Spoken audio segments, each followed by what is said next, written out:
yeah. Happy Friday, everybody. Ben and Woods, 97.3 The Fan. Let's get our heads right on a wet and a little chilly San Diego morning. Not my favorite. You know that.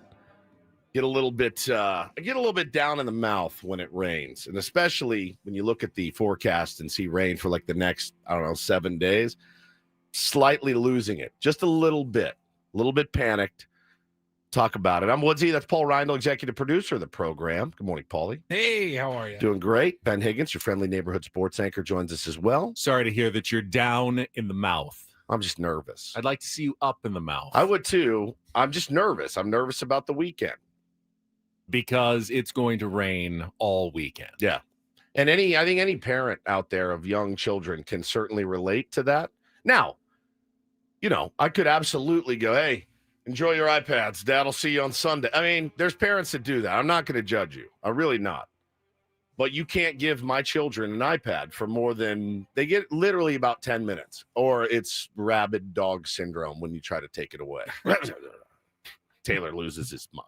And so I remarked to my wife this morning, I go, hey, I'm just going to tell you, I'm a little bit panicked about the weekend because all of the things that we had planned, and we have really, you come in here Monday morning, you're exhausted from all the stuff you had to do, but you're really thankful for it because you had a bunch of stuff to do. You really are. I know I am. And I'm the chaos, we've kind of learned to thrive in it.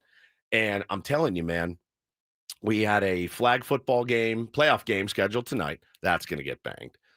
Bo had a baseball game on Saturday. That's going to get banged. And then Sunday was going to be my very last T-ball game to coach ever. A couple people said, oh, does that make you sad? I go, no, it doesn't make me sad even a little bit. I'm going to continue to coach, but I get to coach different levels of real baseball. I will not miss coaching T-ball. I really won't. I've done it. I think I've coached 6 teams. That's more than enough. It's more. I got my fill of T-ball. So that's going to get banged. And that means not rescheduled, it's over. It's rescheduled. So I got to wait another week. And so I'm just going to be I'm going to be in the home as a dad and with a dad and a wife and mom that, committed to keeping our kids off the screens. What am I going to do all weekend? I think we're just going to play some Uno. You only do this stuff fire in the fireplace. Yeah. Make some hot chocolate. Yeah. Sit around and enjoy the crackling flames. So my wife actually said this morning as I was leaving, I go, I'm just going to tell you, my perspective is I'm a little nervous for this weekend. So let's try to get our heads right about it, and we'll do the very best we can. She goes, my wife, by the way. I'm looking forward to it. It's just time to chill. There's not. I go, you've literally never chilled in your whole life. Not once have I ever seen you chill, ever. So I don't know if you guys know this about us. We're not a chill family. It's not a chill household. No one's going to be sitting around chilling. No one. So I walked, I looked at her, I go, are you out of your mind? I was like, chill. All right. Well, look forward to seeing it. Well, that's, 4 minutes. You can sit 4 there minutes and chill for 4 minutes. And then, what am I gonna do? It's like, okay, now what are we going to do? That's the problem with chilling. It's great for the 4 minutes that you can get your kids to chill. And then you have the rest of the weekend to try to fill. Bees Knees, movies, board games, crafts, bake, build a fort. That's 2 hours. I got 48 hours to fill, Bees. I'm telling you. All right, do that 24 times. 24. Rip the fort down. We're going to do it again. Let's do it bigger and better. It's going to be an S show. And look, there is a part of me that, there. Hopefully it goes well. And you look back and go, man, that was actually a really fun weekend. There's a football game I want to watch. I am, by the way. I think you just got to invite their friends over and let them. So Bo said this yesterday. He goes, oh, no problem, Dad. We can just have all my friends over. I go, no, I don't want 5 kids. I barely want 2 of you guys there. I don't want 5. And he goes, well, I can go to somebody else's house. I go, no, I don't want that for their parents. It's got to be an equitable distribution here. So maybe we'll do, hey, have them come down to our house a couple hours, send them down there a couple hours. We'll just shuttle them off. And I do think, listen, I may just let them go play in the rain. May go out there and play in the rain. I was going to suggest that there really is no harm to letting them get wet. And just have them. Yeah, if it's not 30 degrees, they're going to get pneumonia. Put on their oldest clothes, find somewhere muddy, let them go, and then hose them off at the end. They'll love it. They'll absolutely love it. Gonzo says, sounds like a great time, and he puts the mushroom emoji. Yeah, I'll give my kids mushrooms this weekend. We'll see how that goes. That actually sounds like a really fun weekend. Foreplay on Monday should be fun. Would be elite. Hey, guys, I got some video. No, I mean, it's just, it's one of those things. It is. It is. Life is what you make it, right? So I'm going to try to make it into a positive. I'm just telling you, I'm a little bit anxious about said weekend. And I think, honestly, I really think I'm bummed because I really enjoy watching them play. I really, really enjoy watching them play. I think that's the other part of it is like, oh, I'm bummed I don't get to watch you guys compete and do stuff that you love to do, that you work really hard, at being better at. So that's got to think of some games you can play in the rain. I think that would be fun. Yeah. We'll do some rain activities and yeah, it's just no baseball. They can get hurt. It's just mud and water. Go throw a football around in the rain with their buddies. Yeah, there's a park. What's better? There's nothing better. Just get all muddy. Yeah, we'll have just some be fun. Prepared for it at the end. Yeah. Get the clothes off. Get the mud off right into the washing machine, and you're good. I wanted to let everybody know. I tweeted it and I put it on my Instagram. That we will be doing. That's one thing I have planned this weekend is we're going to do another edition meeting of the work, which is the men's mental health group that I started. Would love to see you guys out there. I had a lot of people reaching out about it lately, like, hey, when's the next one? I really need it. We are at that time of year that this is Men's Mental Health Month, the month of November, but it's something that we talk about year round. So we're going to do it tomorrow, 11 a.m. at the Sanctuary by the Lost Abbey, 1215 San Alejo Road in San Marcos. It's on my Twitter. It's on my Instagram at Stephen Woods for both. Come on down. If you are a man and you feel like you maybe need an ear, you need to be heard, need to be seen, that's what we're going to do tomorrow, 11 to noon. We keep it an hour. We don't hand out chips or anything like that. It's very bare bones. You come in and you can talk or you can just listen and just be there and know that you're supported. So tomorrow, 11 a.m., Sanctuary by the Lost Abbey, where we've done it every time. Good day for it, sounds like. It does. And I really, there was a time where I'm like, I should move it around. You move it around the county. At this point, our buddy Tommy from Lost Abbey has offered it up. It's a great space. I know it's a bit of a drive for a lot of people. I do apologize about that. But if you do feel like you need some help or somebody to listen to you, we'll be there for you. We got a great group of guys that have shown up every week. And it's really been a cool thing. So looking forward to seeing you guys there. We are at that time of year too, Ben, where I think people are compelled to help more. People want to help more at this time of year. And in fact, tell everybody about the email that you just got. Yes, we have been asked, any of us, if you want to participate, to ring the bell, celebrity bell ringing for the Salvation Army on December 2nd. And I wondered if you guys would like to go down and ring the bell in front of the Walmart. It's actually the one right by the station here. Get the bucket, people donate and put $1 in the bucket as you go by, and they get to see, hey, it's Woods from 97.3 The Fan. Let's put a $5 in the bucket for the Salvation Army and ring the bell for just 30 minutes. 30 minutes. 30? 30 minutes. That's it. That's all they're asking. 30 minutes of ringing a bell constantly. I'll do it. Damn you, Paulie, you son of a bitch. No, I can't. No, it's the bell. It's 30 minutes. It's the bell. Is it? It's the bell. Is it frowned upon to put AirPods in? I think so. Probably. Ben, I don't like excess noise. You know this, and you're going to ask me to stand out front and go ding ding ding ding ding. I'll say this honestly: great work that you guys do with the Salvation Army. We got to get a new bit. There needs to be a new. I see you and I see your bucket. You have enough equity that I know what you're there for. This is unnecessary. It's unnecessary at this point. If you moved beyond the bell, I'd be more likely to give you money. If you didn't ring the deeper bell, maybe. I don't know. It is a deeper bell. But do we have to wear the outfit? Don't they wear a special outfit? No, I think you can just wear your own clothes as a celebrity. I've done it before. You have done it? I did do it Does your arm get tired? A few years ago.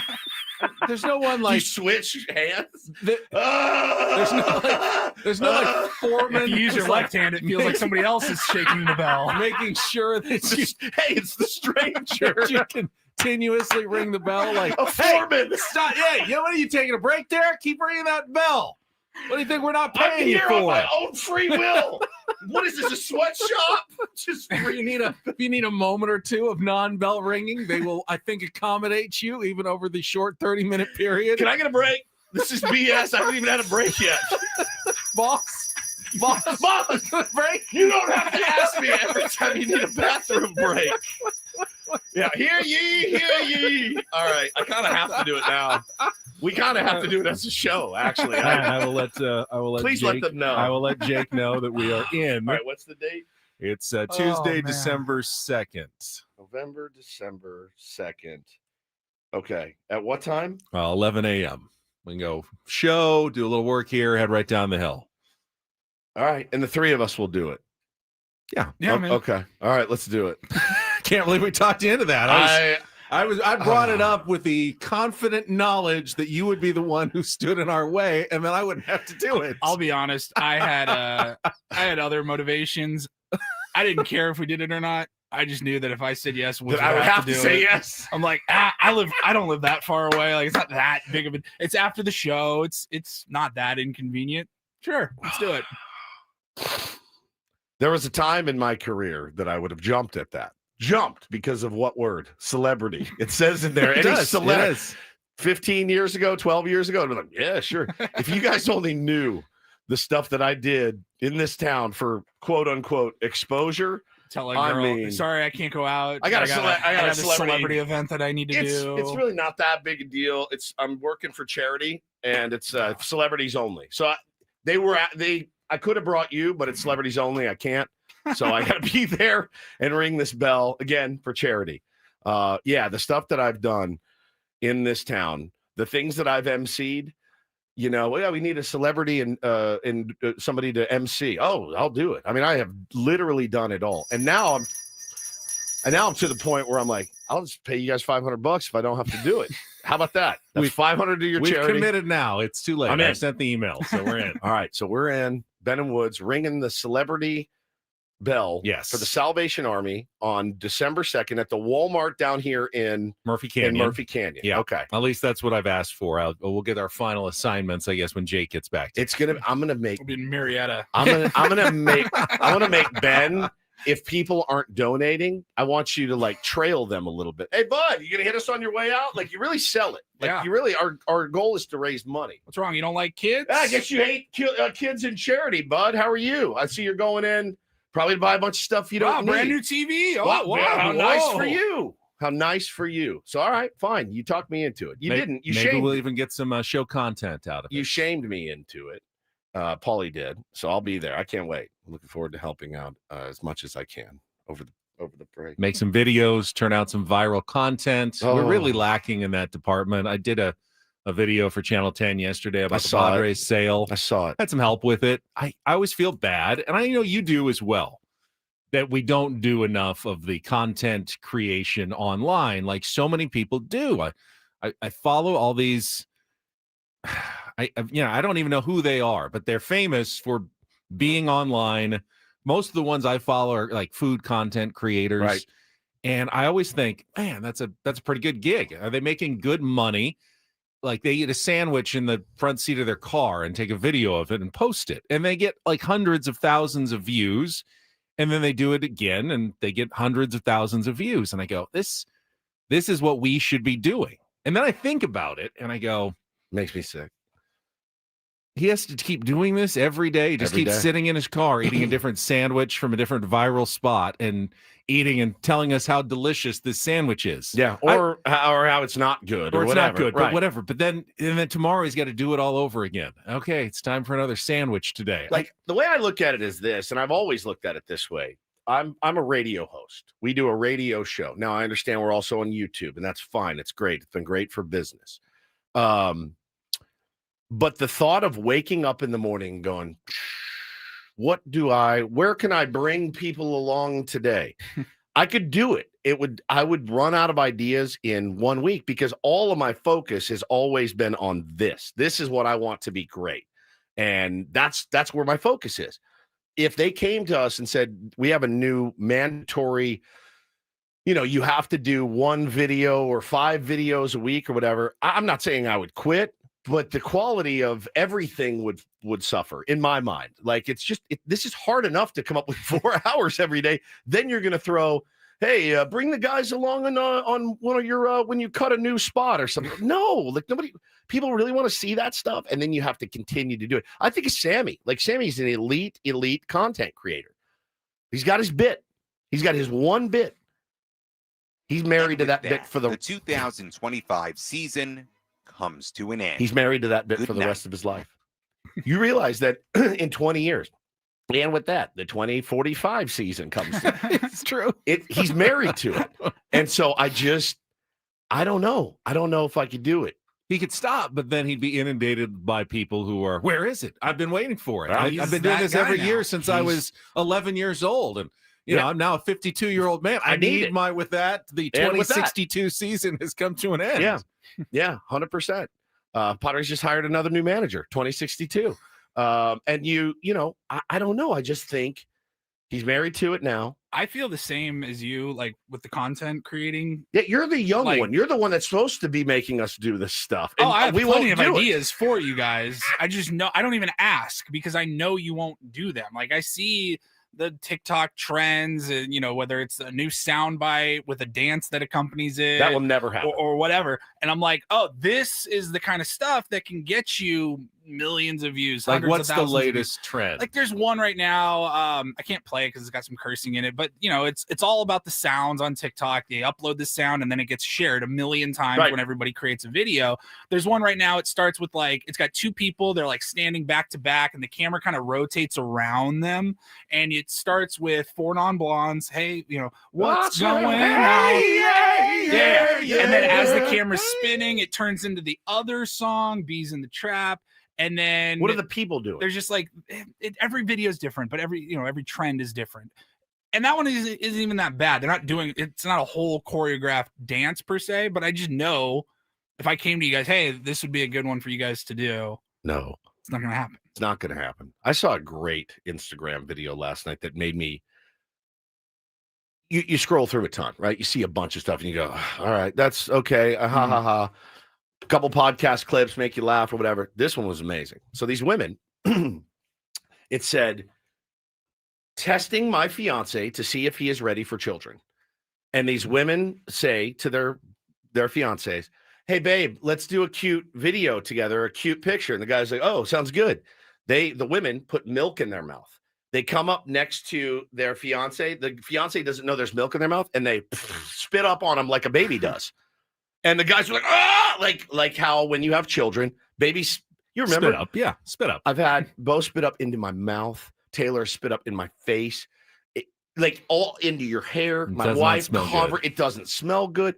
I was crying. These women leaning over and going just like this too, randomly, and the milk spills out all over their significant other. And I went, no, that's funny. That is really, really funny. That's very clever. Some of them, though, I watch them and they make me insane. And I don't think I could bring myself to do it. I think I have too much pride or ego or I'm always skeptical of everything I watch, though. Like that it's all a bit. It's all just put on. Skit. Everybody's in everything. On it. It's just a skit. Yes, I don't want to see a skit. I want to see some genuine human emotions. My wife says, Stephen, being enthralled by this is one of life's great mysteries. There is a reaction, and I'm pretty sure that the first time my kids spit up on me, I was like, I wasn't like, oh, I was like, mother, you know what I mean? Like, take him, like one of those. So I think I probably would have failed the test. I don't really like warm vomit on me. That's just me. These guys actually handled it pretty well, and it was pretty funny. I'll show you guys at the break, but yeah, man, like, I don't know. I've always been of the opinion we used to do a lot more online. We don't anymore. But the thing is that's not even an accurate test, because I still would recoil at any other children's vomit or spit up. Yeah. Or any other person's or any other bodily fluids. Honestly, I'm squeamish about such things. Most of them, yeah. I could handle my own kids. When my kids were kids, yeah, I could handle all of it. I could handle the dirty diapers. I can handle the spit up. I can handle the vomit. only from my children. If Yeah. you ask me to do it for someone else's kids, Yeah. but I could do it for my own children, and that's about it. I think it's some sort of biological imperative that keeps us alive as a species. That was the only two people in the world that I could handle that. Yeah, for. Mr. Mon says literally do everything online now. Yeah, man. It's every day. It's like, hey, I'm waking up and come with. I mean, like I could feasibly be like, hey, this is what a life of a morning radio that host. stuff It goes slays. crazy. The behind the scenes footage. But I would need you at my home, standing over my bed at 3:30 just to get in place, and then at 4 I wake up and I go every morning. I go my first word out of my mouth, and then I get up and go in the shower. Paulie's filming, and you'd have to do the whole thing for me, or Hannah would. She's not gonna want to do that. I just feel like these content creators, don't they invade other people's lives a lot? Like there's no way they're doing all this stuff themselves. Yeah, that stuff sucks. That stuff sucks. But then you have guys like, Kai Cenat and I Show Speed. Like they'll stream for like weeks at a time. Which is nuts to me. Their whole life. How do they do that? They just will sit in front of their camera. They'll take you. They'll take you when they got to go down to the kitchen. We did an hour live stream, hour and 10 last night. It was long for us. I was exhausted after. These guys they do weeks long streaming. But do people really? There's an appetite to watch somebody 24 hours a day. It's like the Truman Show. Kind of. I guess there was in that movie for sure. Yes, but that was also just a movie. A movie. I just don't know that I care about other people's lives that much. Yeah, I know. Well, we need to do some more creative stuff, certainly. And we used to do the manager interviews every week, and I always had fun with that. But if you want to know the truth, the last manager we had was very sensitive, and we decided not to do it because I really thought that he would get offended if he thought we were doing that about him. That's a true story. So we didn't do it. We can bring it back. Or maybe it ran its course. I don't know. Anyway, come with me to the bathroom here next. Tune into Instagram right now. Come on, chat. Let's go. We are in Salvation Army. It's great. Oh, yes. Jake says, do you want to have someone from the Salvation Army on prior to promote the event? No, we're all right. Jake even says he'll bring donuts by the station. Maybe we can take on Woods. Jake, we will be there on December 2nd. Jake asked if Adam would come it. with us. Should we make him dress up like an elf?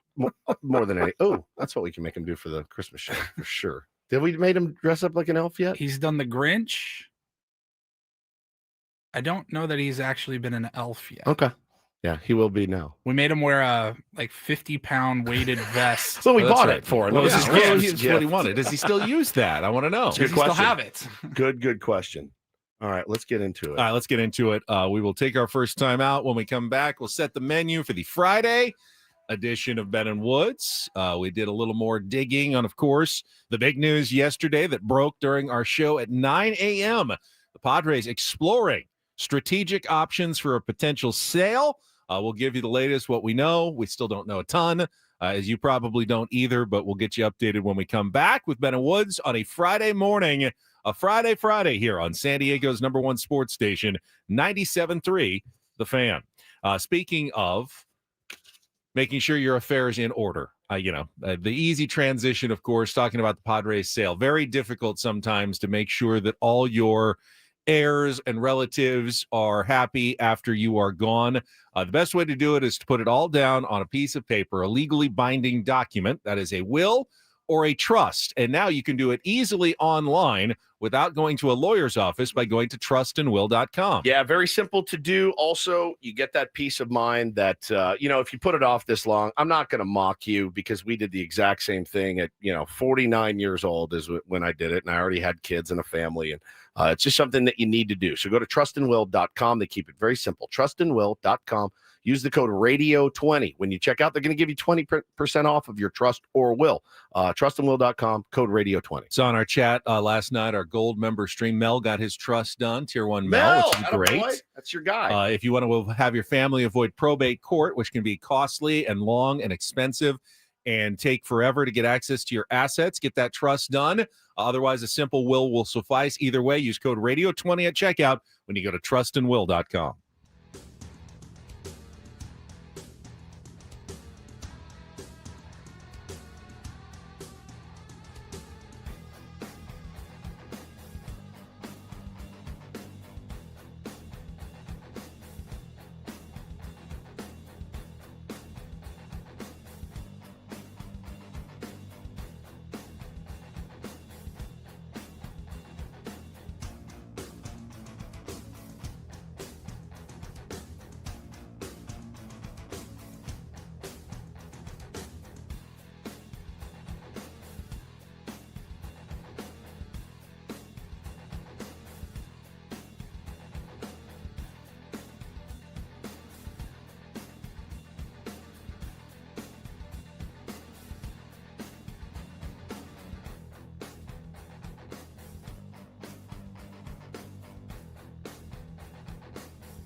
Okay, player, this is all yours. This room with this view. This speakeasy with this cocktail. Hey, could you make that too? The spa with this. Ah. And this pool on this roof. This is all for you. The all-new Hamul Casino Resort, now open.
Are you happy that people are no longer asking you, what do you think of the hiring of Craig Stammen?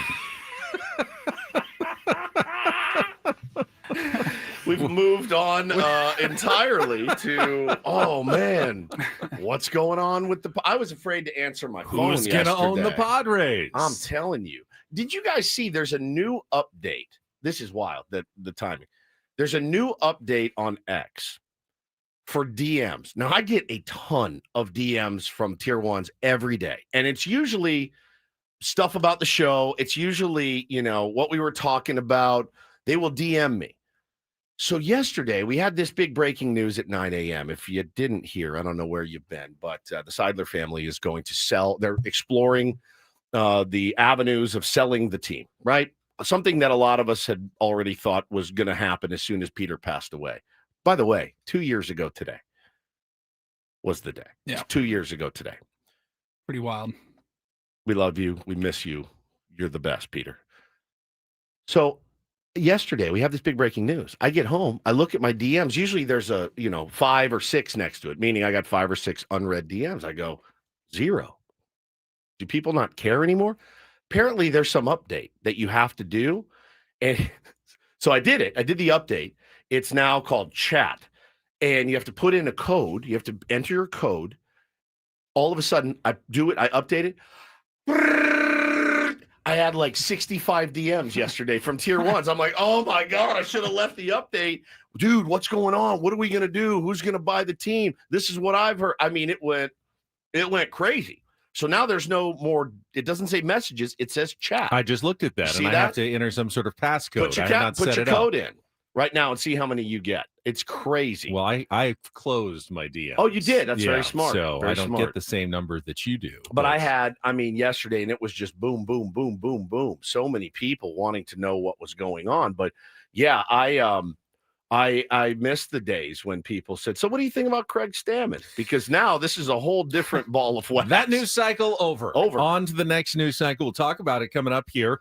Set the menu for our Friday edition of Ben and Woods. Also had some big MLS news that probably benefits San Diego and SDFC, if I'm being honest. We'll tell you about it in the 7 o'clock hour. We'll also be joined at 7:35 by our regular Friday guest, SDFC broadcaster Darren Smith. He will also have some perspective on the Padres ownership, of course, at 7:35. He will join us on our David P. Shapiro fan hotline. David P. Shapiro, criminal defense attorneys helping good people regain control of their future when charged with a crime since 2010. Visit davidpshapirolaw.com. David P. Shapiro, by the way, kind of rules, because yesterday Adam came in and he goes, hey, do you guys want some swag from David P. Shapiro? And I go, what? What kind of swag are we talking about here? Legal office swag, right? And I go, all right, what are we looking at? Bro, he's got the best swag of all time. He brought in this, it's an ice shaker, and it was on Shark Tank. It's got this fleur-de-lis on there, which I've always loved the fleur-de-lis. So New Orleans Saints fan over there? I've always liked it. It's a water bottle. But it's like you put ice. You know when you put ice in your bottle and then you drink it and then the ice goes down your throat? Right. This has like a little. It was on Shark Tank. This thing was actually on Shark Tank, and it's got the little agitator, they call it. So you could do like a little cage. Yeah, little cage. So he has this. It's not like a cheapo water bottle. It's pretty dope. And then he brought some David P. Shapiro lint screens that you can get the cat hair and lint remover stickers. Yeah. I was like, you guys got good gear. Says LOODS on it. LOODS. LOODPS. Law Offices of David P. Shapiro. Thank you, David P. Shapiro.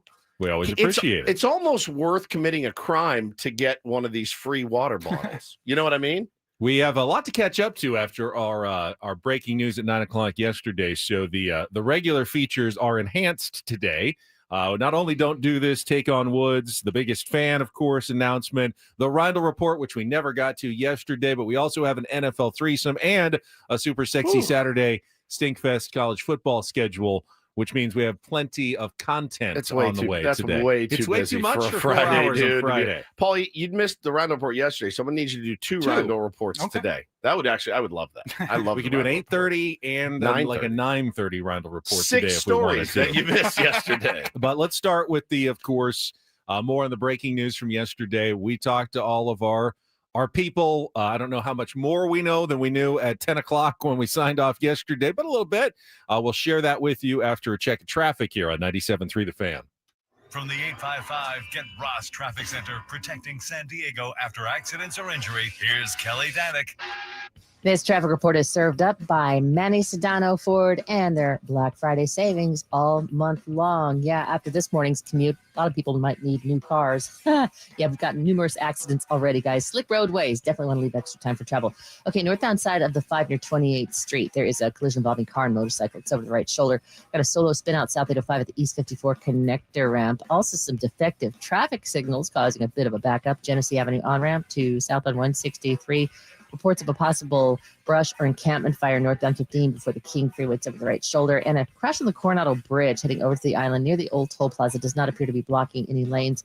Ready for an upgrade? Manny Sedano Ford is offering a Black Friday savings throughout November. Go electric with the Ford Mach-E for just $258 a month, or spend the holidays in luxury with a 2025 Lincoln Corsair Hybrid for only $337 a month. Visit SedanoFord.com for details. Kelly Danek with Ben and Wood, San Diego's #1 sports station, 97.3 The Fan. Kelly's going to have a morning, I think. I know. With I feel bad for her, Please man. be careful out on the roadways. Do it for Kelly. If The you guys- unhinged queen, as Elisa calls her. She really takes it personally. Yeah, it's going to be a tough one for Kelly. So be careful out on the roadways. Take your time. Listen to a little extra Ben and Woods on your drive into work or school or wherever you're heading. And we'll all get through this together, as we will get through the sale of the San Diego Padres. That's my biggest takeaway from yesterday. After having 24 hours or 21 hours to process the news, ultimately, I came to the conclusion that this is a normal part of sports. You know, teams transition with different ownerships all the time. You know, a few teams are up for sale in every pro league, usually at any given moment. You move on to another owner and you move into a different era.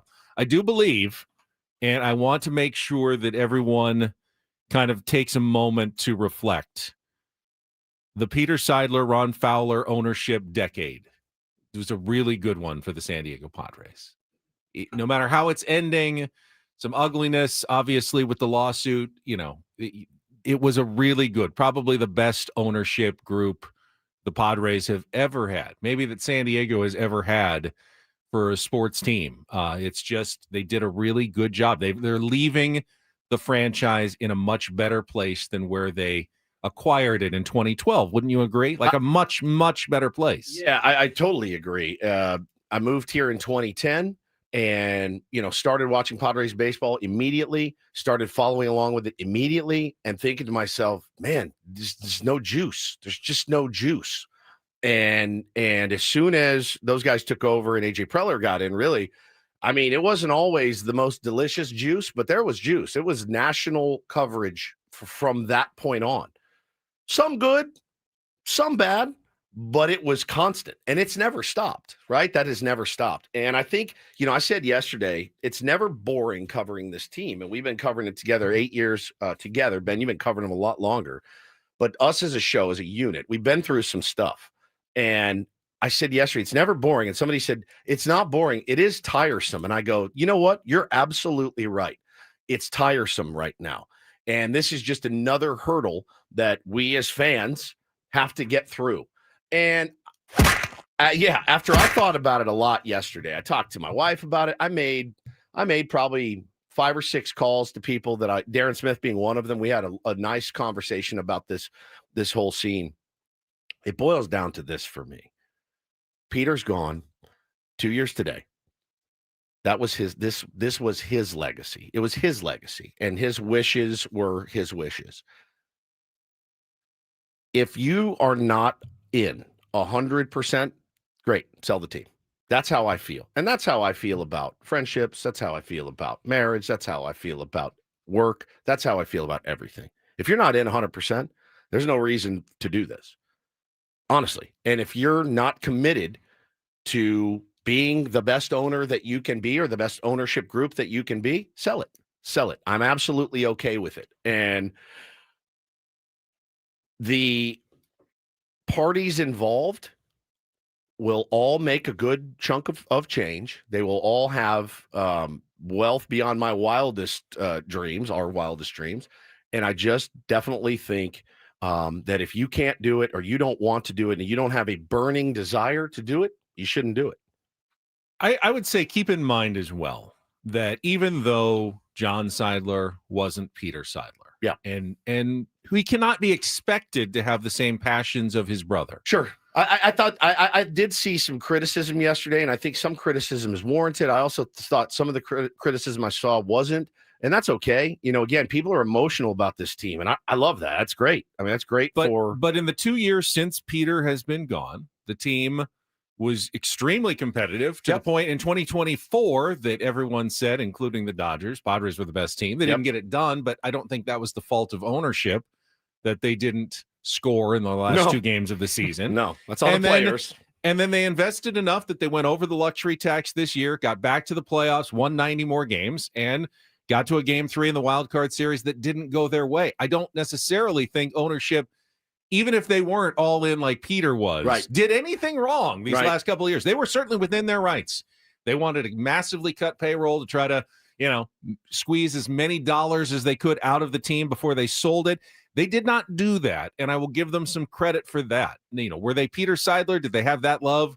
Probably not, and it's unfair to expect that of him. And now they are doing, as you said, what is probably the right thing. Well, and moving on and selling the team to someone who hopefully will have the passion for the Padres and the passion for San Diego and the passion for trying to win a World Series championship that Peter Seidler did. But they really haven't done anything wrong in the last 2 years. The Padres truther says, so Woods kind of crappy of the current owner saying we're honoring his legacy while selling off the team, right?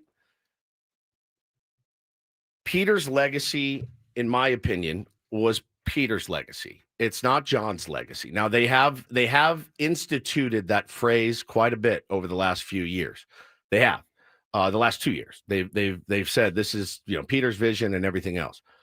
At some point, I don't know fully that John doesn't want to run this team. I don't. He's got other people involved. There's a lawsuit. For me, knowing what we know, which is just what's been reported at this point, man, I'm looking at it going, if you can't get it figured out and you guys don't have the money to do it, I want an ownership group that has the money to do it and is passionate about doing. That's really what it boils down to for me. I didn't necessarily get the sense that John really was like all the way in and or wanted this. Or all the way out either. We didn't. All we can go off of is what we know, what we saw, what we heard, and we only heard from him like twice, and it was in the middle of a Padres game, and I think out in front of the backdrop out at spring training maybe once. Eric Katsenda did that once out at spring training. We never really heard from them after that. No, and as far as like as Shield, as far as Shield owning the team, again, I don't know that Peter would have wanted his wife to run this team without the financial backing to do so. Correct. You know what I'm saying? Like, I talked to Kevin Acee yesterday, and one of his takeaways was telling. He thinks Peter would have had to sell the team. He thinks that even Peter Seidler, had he still been alive, would have run out of money to try to run the team the way he wanted to, and ultimately would have had to sell the team as well. So to expect that either his, widow or his kids or his brothers would be able to run the team when we're not even sure Peter would have been able to do, I think is kind of crazy to expect that. Now, you say, well, how could they be honoring Peter Seidler's legacy? If Peter could speak to us and say what he wanted right now, I believe that he would want the Padres to have a good caretaker. He always considered himself a caretaker, a steward. The Padres were San Diego's team. He just happened to be the caretaker of the team while he was the owner. He would love to find someone who could be the same sort of caretaker, who thinks of the fans, who thinks of San Diego, knows that their time is always going to be limited running the team, and to make good decisions going forward that hopefully bring the Padres a World Series championship. I think that's what he would want. It wouldn't necessarily about it has to be run by this person, it has to be run by that person. He just wants someone who's going to have the best interest of the Padres and their fans at heart, and that's when they find a new owner. That's what we said yesterday too, is like, okay, like now we are going to move into this next era. It's got to be the right owner. It's got to be the right person. It's got to be the person with like I said, a burning desire to run the San Diego Padres. And listen, run it your way. You don't have to run it Peter's way, but Peter left a really good footprint of how a baseball team should be run. And just remember this too. This is something I talked to Darren about, and I don't think he'd mind me sharing, and I think we can bring it up with him later. Darren said, the only thing that concerns me, let's say you do get some big billionaire that wants to buy in.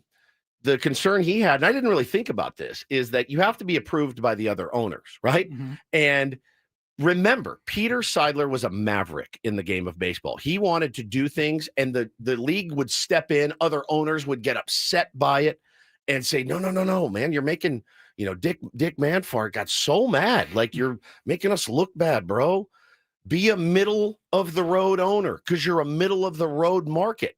That's what I get scared about. The richest guy in the world could be like, I'm in. I'll pay $5 billion for the Padres. The other 29 owners or however many you need for majority, they have to sign off on it.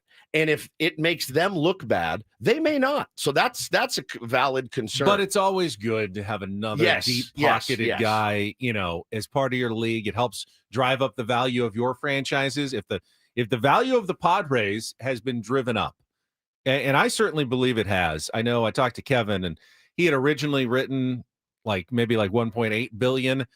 I told him I thought that was too low. I think the Padres will sell for well over $2 billion.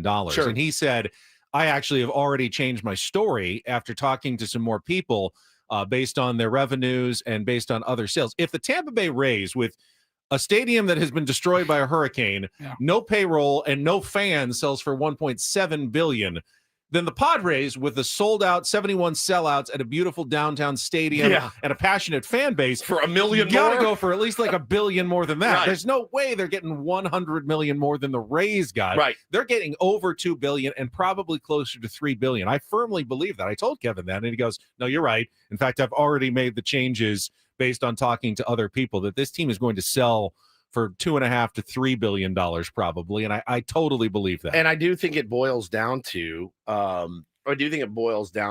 neither party being able to run it fiscally the way that they would want to do it, right? And I hate it. I hate that it all happened. I wish Peter was still here. I wish he was still here so much, not just for what he did for the Padres, what he did for San Diego, what kind of person he was. We are a worse city without a Peter Seidler in it, period. And that's where I've always stood. I loved him. He was an inspiration to me and so many others. And this I do feel would be in the best interest of everyone taking what they are owed and what they have and going their separate ways, having somebody else come in and doing it, man. I think, it's got to be the right fit. It's got to be the right person. My other fear is that this drags on till I'm 60. That's my other fear, because that can happen. It really can. And I hope that it doesn't, because I know he wouldn't want that either. Yeah, I mean, it certainly is always possible. I think it depends on. It's not going to happen by Wednesday. You know what I mean? No, but we've seen other sales, proceed. What is the in average? I would say 6 to 8 months. No, I don't think it should take a couple of years, unless there are other legal issues, which there are. They're absolutely. Yeah, I mean, if the majority, if both sides of the Seidler family decide that the best thing is a sale to make sure that everyone gets out cleanly, then it shouldn't take that long. Yeah. If either side changes their mind and goes, no, I don't really want to sell, that will complicate any issue. Because if I'm coming in and buying a team like the Padres, I want to buy the team. I don't want to piecemeal, acquire 25% and then acquire another 10 and, over 10 years. You don't want that. You want someone to come in, they buy the team, and it's their team. They own well over 50% or 100% of the team, and they can run it the way they want to. I think that would be beneficial for the San Diego Padres, rather than, we still have 19 minority owners who also have a say in the board and everything. Let's bring in an owner, who can make some decisions going forward. Yeah, for sure. That gets approved by the league. And the funniest comment I saw yesterday in a weird time was, it stands to reason that the San Diego Padres will have some rich billionaire, Stan Kroenke or something, and then the league institutes a salary cap. We finally have a manager that can flex on everybody. And they're like, we're going to cap everything. Great. We'll just buy the best R&D department there is. Who are some of the names? We can talk about what we've heard. Not that they're more than just rumors, but we'll get to that later in the program. Also, some big MLS news, probably good news for SDFC as well. Talk about that coming up. Hour number 2 of What's next year on 97.3 The Fan.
going to save everybody a little bit of money this segment. At least all the SDFC fans out there. Isn't that good news? Yes. That's good news, right? Yes. Especially over the holiday season. Welcome back, Ben Woods, hour number 2. We got Darren Smith coming up at the bottom of the hour. We'll talk more about the Padres ownership, the sale, the news from yesterday. I know he was talking about it online as well. Looking forward to that. Don't Do This is coming up as well. But yesterday, 2 big pieces of news from Major League Soccer that impact our team that is getting ready for a second playoff series or 1-game quarterfinal matchup next Saturday or Monday, next Monday, a week from Monday. First of all, Apple TV season pass, that extra It's like $90 or $100 that Yeah. you had to pay to watch MLS games, including SDFC, almost all of them. Well, you pay for Apple TV. Like, what, You already pay for Apple TV. $13 a month. Yeah, or And then you whatever. had to pay an extra $100 or whatever it was to get the vast majority of SDFC and MLS games, like 98% of them. There was every once in a while there was one on like FS1. Right. It's gone. You do not have to pay for MLS season pass anymore. Ever. Now, next season, there will be none, but they also said, and we're also lifting it for the playoffs. So if you have a regular Apple TV account, you can now watch MLS playoff games, SDFC games, and going forward, you won't need to buy anything additional, Okay, which good. is fantastic because I always thought it was a big ask. I thought just getting the Apple TV was enough to ask to be able to watch MLS, but then to have to have an entire package on top of that to watch soccer games when we're trying to get into soccer Yeah. for the first time. That was a huge, huge ask for new SDFC fans. Sure. Yeah, I did it, and then they banged it for the playoffs or whatever. So I mean, I paid for the year, whatever. So But you won't have to pay for it again. Yeah. Every game, every team, it's all included. It'll- It's like it'll all Netflix be does a lot of included. sports Yeah, now. They yeah. do, whether it's WWE or a boxing match or whatever. And you're like, all right, if it's on Netflix and I pay for Netflix, I should be able to watch it. I Agreed. should not have to pay another fee. yeah, agreed. On top of that, I understand that's the whole point of pay-per-view back in the day. The times are different. And so I saw that and I go, well, that seems like a dub. I think Yeah, it's a I don't huge know, win. I don't know that everybody has Apple TV Plus, but I do think a lot of people have it. Worth it for pluribus. Just so you know, This it's is worth a, it for this, pluribus. this is a league that's starting to grow and get a little bit of momentum. There's no big blocker to momentum like a giant extra fee that you make everyone pay to watch your games. Right. You have to make them at least available to a good chunk of the population. If you want your sport to grow, got to put them on TV somewhere where people can actually watch it. And this is a great step in a positive direction for MLS and SDFC. And it's Apple TV, so the product looks great. It sounds great. It's really well done. It is. The second giant piece of news, and this has been more of a mixed reaction, but I think is a huge positive here in San Diego, is the announcement that the MLS will be changing their schedule. They'll be going from a summer schedule essentially to a winter spring schedule. Okay. Okay, so for this year they started in like end of February, early March. and they're ending like this month okay. with the championship in like 3 weeks. So they play mostly all year. Yeah. But most other leagues around the world, like the English Premier League, they start later in the summer, then play through the winter and finish their championships or in the spring, like, April or so when they have their champion, or May. And that's what the MLS is going to do after next season. Next season will be just like this year, February to November. And then they will take a break from November to the middle of May or whatever. And then they'll start on a new calendar beginning in 2027. Now, the reason why so many people were opposed to this is that you've got a lot of very cold cities that host MLS teams in the United States. New England Revolution and, Minnesota United that play outdoors, and fans are not going to want to go to games in the middle of winter in, blizzardy, icy conditions. So to combat that, they've announced that there will be a winter break over the holidays, like from early to mid-December, all the way like through January until early February, where the league just kind of goes on hiatus during the coldest months. And then around those, on the shoulder times, like in late November, early December, and early February, they'll make sure to schedule the vast majority of games in warmer weather cities. Got like it. San Diego or places where they can have access to an indoor stadium every once in a while to play those games. So those fans will not have to sit in icy bleachers for, a February 3rd game in New England and Foxborough or something. Okay. So that's how they are going to do that. But I love that. What are the people that are opposed to? What do they say? I mean, I think that was one of the biggest oppositions was all the cold, wetter, bad places. And it still can be an awkward schedule to take, a couple months off to not. Some teams won't have a home game from essentially like late October until late February. They'll be on the road for those entire months or off. So you're going to have a weird schedule to make it work. But I think in San Diego, where we have two teams, essentially. We have the Padres and we have SDFC. Yeah. Instead of having their seasons at the same time, like running all the way from spring training through the World Series, essentially concurrently, now we'll have opposite seasons where, SDFC will be active in at times when the Padres are not active and gives us more year-round sports, I think, in America's finest city, which I think is a good thing. Yeah, I think it's a good thing too. I like that. It just elongates for us, certainly. Like you can, because you had to choose many times, right? I was like, I would love to see what SDFC is doing, and I'll put it on my phone, but I'm watching the Padres right now. So I like that. I think that's going to be good for us inherently. Yeah. Now there'll be some adjustment period, sure, I'm sure, for everybody to get used to it. But we're not really even used to necessarily the MLS schedule yet. This was our first time going through it. Well, it's funny, man. We're not used to it, but like I'm chomping at the bit for the next game right now. Can't wait. It's not this Monday, but next. It's like a week from Monday. Brutal.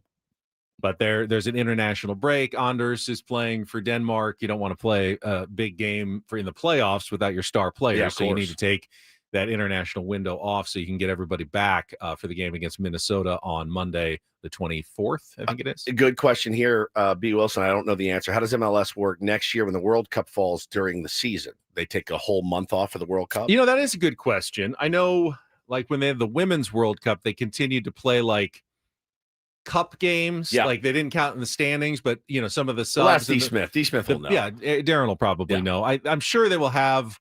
They're not just going to be gone for a month, but I doubt they may like play tournaments and stuff with the players that are still remaining that aren't on national teams, but I don't think they'll play serious like games that count in the table while most of the stars are gone playing for their home country. Yeah.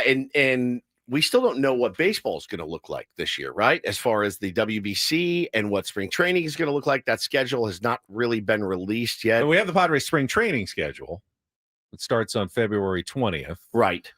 When does the WBC stuff start? I don't know when the players will leave. Usually, what do they spend? How many last time they did it? They spent like I thought it was like a couple of weeks, and then they leave. They leave. Well, they show up to Peoria, right, for report date. Couple weeks, and then I think they're gone for a couple of weeks, and then I think they come back for like the last March 4th week. For the WBC. Well, okay. I know that's when the Padres are playing Great Britain in a scrimmage in an exhibition game on March 4th, which means I would think the teams will have to be gathered before then. Yeah, practice for a few days. Yeah. So I would guess that any Padres players will leave near the end of February. So they'll have like a week, maybe 2 weeks of spring training at the beginning, and then they'll be gone for the next 2.5 to 3 weeks, and then we'll come back probably for a few days at the end of spring training with their teammates again before starting the regular season. Hey, welcome to the San Diego Padres, Craig Stammen, first-time manager.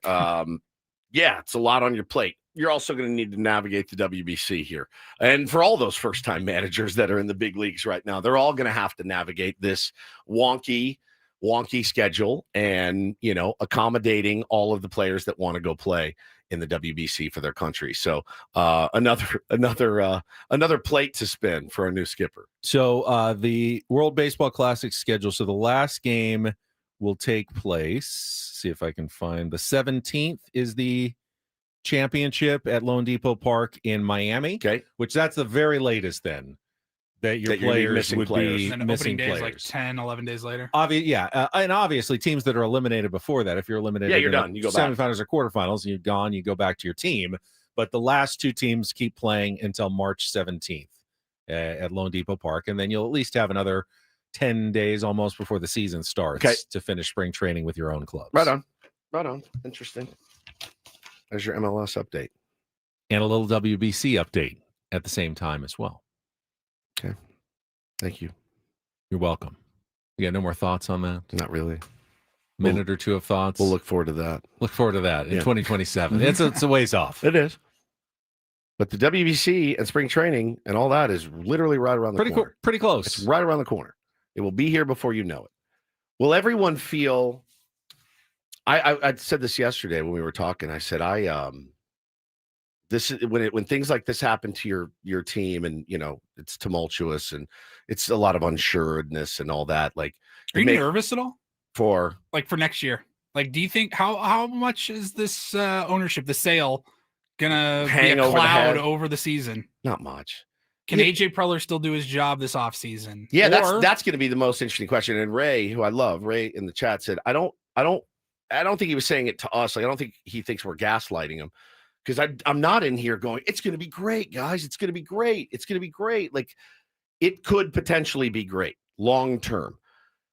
Short term, yeah, I think that's what I think most people are really nervous about. The short term, they've said we want to stay top 10 in payroll. We want to stay top 10. We have to stay top 10 in payroll. And in my opinion, you do. You have to stay top 10.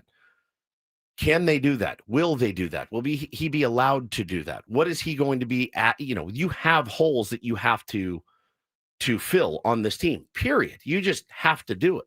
That means you're going to have to spend some money to do it. You're going to have to trade some capital to do it. I guess I'd be curious to look back at like teams that were sold, baseball teams in particular that were sold. What did their payroll look like after the sale was announced? Or, so the exploration of a sale was announced, because out of like, I can understand if you're thinking, all right, out of one side of your mouth, you're saying we need to sell this team. Right. It's not working out. We have to sell. And then on the other side of your mouth, you're saying, but we're still going to have a high payroll. We're still going to do all this. I'm like, those are kind of conflicting ideologies. It is. And I think, do you need Petco Park full 71 times to entice a new owner, or is the team enticing enough and the potential enticing enough? You want to own a baseball team, you're going to own it.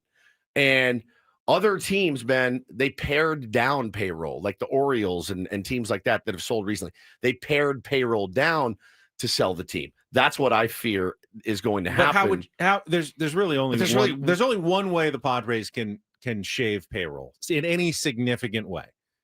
You would trade Fernando Tatis Jr. and or Jackson Merrill and maybe try to attach other bad contracts with them. Yeah. I am 99% sure they're not going to do that. I really because hope, I think a new owner is going to want players like Jackson Merrill and Fernando to the Tatis. team and Fernando Tatis Jr. who bring in lots of fans. If they don't do that, they don't have any ways to lower payroll this offseason. There's really not a way to fire sale. There's no way for the Padres to lower payroll. They don't have the prospects to attach to contracts. Right. it literally would probably be Jackson Merrill would have to be traded, and they'd attach like Xander Bogaerts. Right. And Hi, this is Jackson really Merrill. don't see that happening. I don't either. Think the likelihood of something like that is impossibly small, which means they're not lowering payroll. And they are going to have to fill, a couple of big needs pitching wise and at a bat. I don't think they're going to go through the moon, but I never did. I never did either on what they're going to sign, but they're not going to come up. Here's our pitching rotation. Well, there's only 3 guys, AJ. Yeah, we're going to do a 3-man rotation. We'll do position players in the 4th and 5th day. They're going to have to get some starting pitching to flesh out the rotation. They don't have any other options. They don't even have options in the minor leagues. Essentially, they can bring up. They're going to have to sign some pitching, so they can actually play baseball games this season, which means they should be a pretty good team on paper to start the year, because they already have a pretty good team on paper to begin with at this point.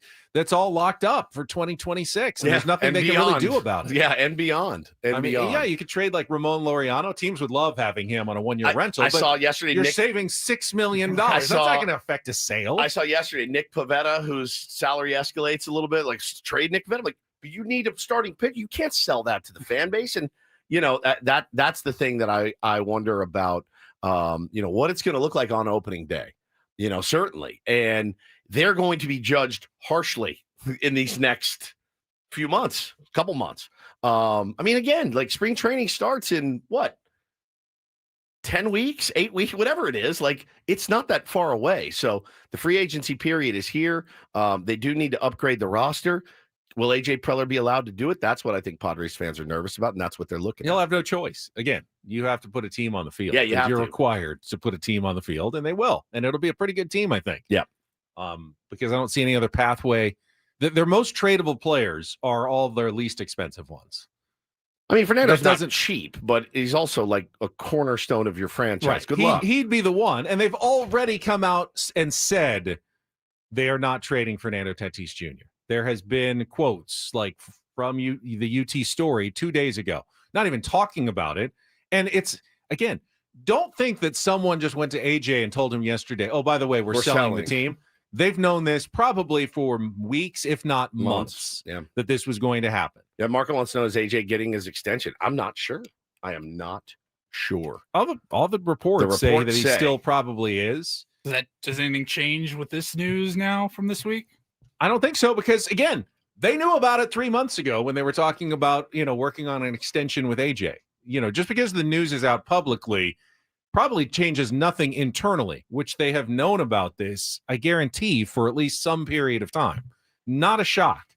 Craig Stammen probably knew it when he took the job. Yep. AJ's known it, maybe most of last season. Who knows? This may have been the plan from, weeks after Peter passed away, that we knew at some point in a couple of years, let's see what we can do, and then we're probably going to have to sell the team, because that's the financial reality of where they are. This is not coming internally as a shock to anyone. Yep. Okay. It wasn't a shock around baseball circles. No, it was not. Not at all. That was almost the most surprising thing. Like, you talk to anyone in the know in the last 24 hours and they go, oh yeah, this was definitely going to happen. No one around baseball who knows the finances of baseball ever expected the Seidler family to be able to hold on to this team. I think Rosenthal talked about it yesterday. I mean, again, they've been trying to sell this team since Peter passed away. That was like, they're like, there's no way they can continue. I mean, maybe they were right at the end of the day. But yeah, the short term is going to sting a little bit. It usually does. It usually does for long-term gain and growth. I think it usually does. I think if the Padres can get a sale done before the start of next season, like 2027, there shouldn't really be much impact. I think this season's already locked and loaded for the most part. You just need a couple of pieces, and then a new owner can do whatever he wants when he comes in 2027. Yeah. But I don't know that there'll be a huge short-term sting, because we weren't expecting them to sign Pete Alonso or Framber Valdez. Yeah, we wanted to, but we never really thought it was going to happen. So I don't think it changes. Do you have much. like a sense of unease that if the Padres are in contention next year and they need to add on some payroll at the trade deadline to really make a push, is it an organization, an ownership group that's already in the process of selling? Are they going to be likely to want to do that? I think you can look at last year's trade deadline for your answer. They just traded a bunch of prospect capital. They'll probably do the same again, is my guess. Yeah, I mean, I don't think they'll take on a contract with 8 years remaining. From another, they're not going to add Rafael Devers like the Giants did at the trade deadline, but they can add a rental for 2 months. 2 months is not going to change the finances of the Padres. For sure. Adding a guy who's got prorated 2 months left on his salary, whatever it is. I don't think the big deal is they don't have enough prospects to trade right now to acquire things that they want. All right, let's take a timeout. We'll come back. Don't do this in our next segment. Somehow there's a different gambling sports scandal every single day now. Like, it's troubling that there's a headline every single day about a different, somehow, related to sports gambling scandal. I got another one today. And then there's maybe the wildest new owner proposal that we saw yesterday as well.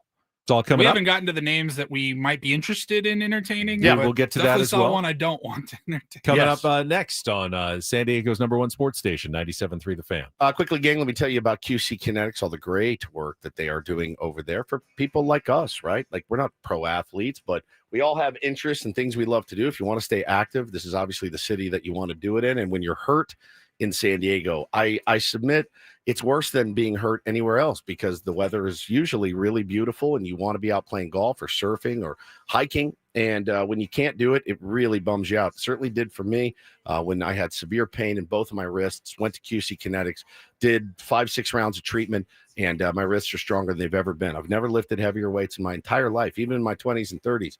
It's all because of QC Kinetics. I couldn't have done it without them. So Get back doing the things that you love to do. That's the freedom that QC Kinetics helps people rediscover every single day. Don't just mask the pain. Let QC Kinetics regain what pain took away. Great time to book your free consultation with Dr. Jackson and his staff. You will love Dr. Jackson. He's a former orthopedic surgeon. He knows it all. So call them today, 619-614-PAIN. 619-614-PAIN is their number. QC Kinetics, 2 locations, one in Hillcrest, one in Torrey Hills, 619-614-PAIN. Don't wait. Get on QC Kinetics today.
Hey player, this is all yours.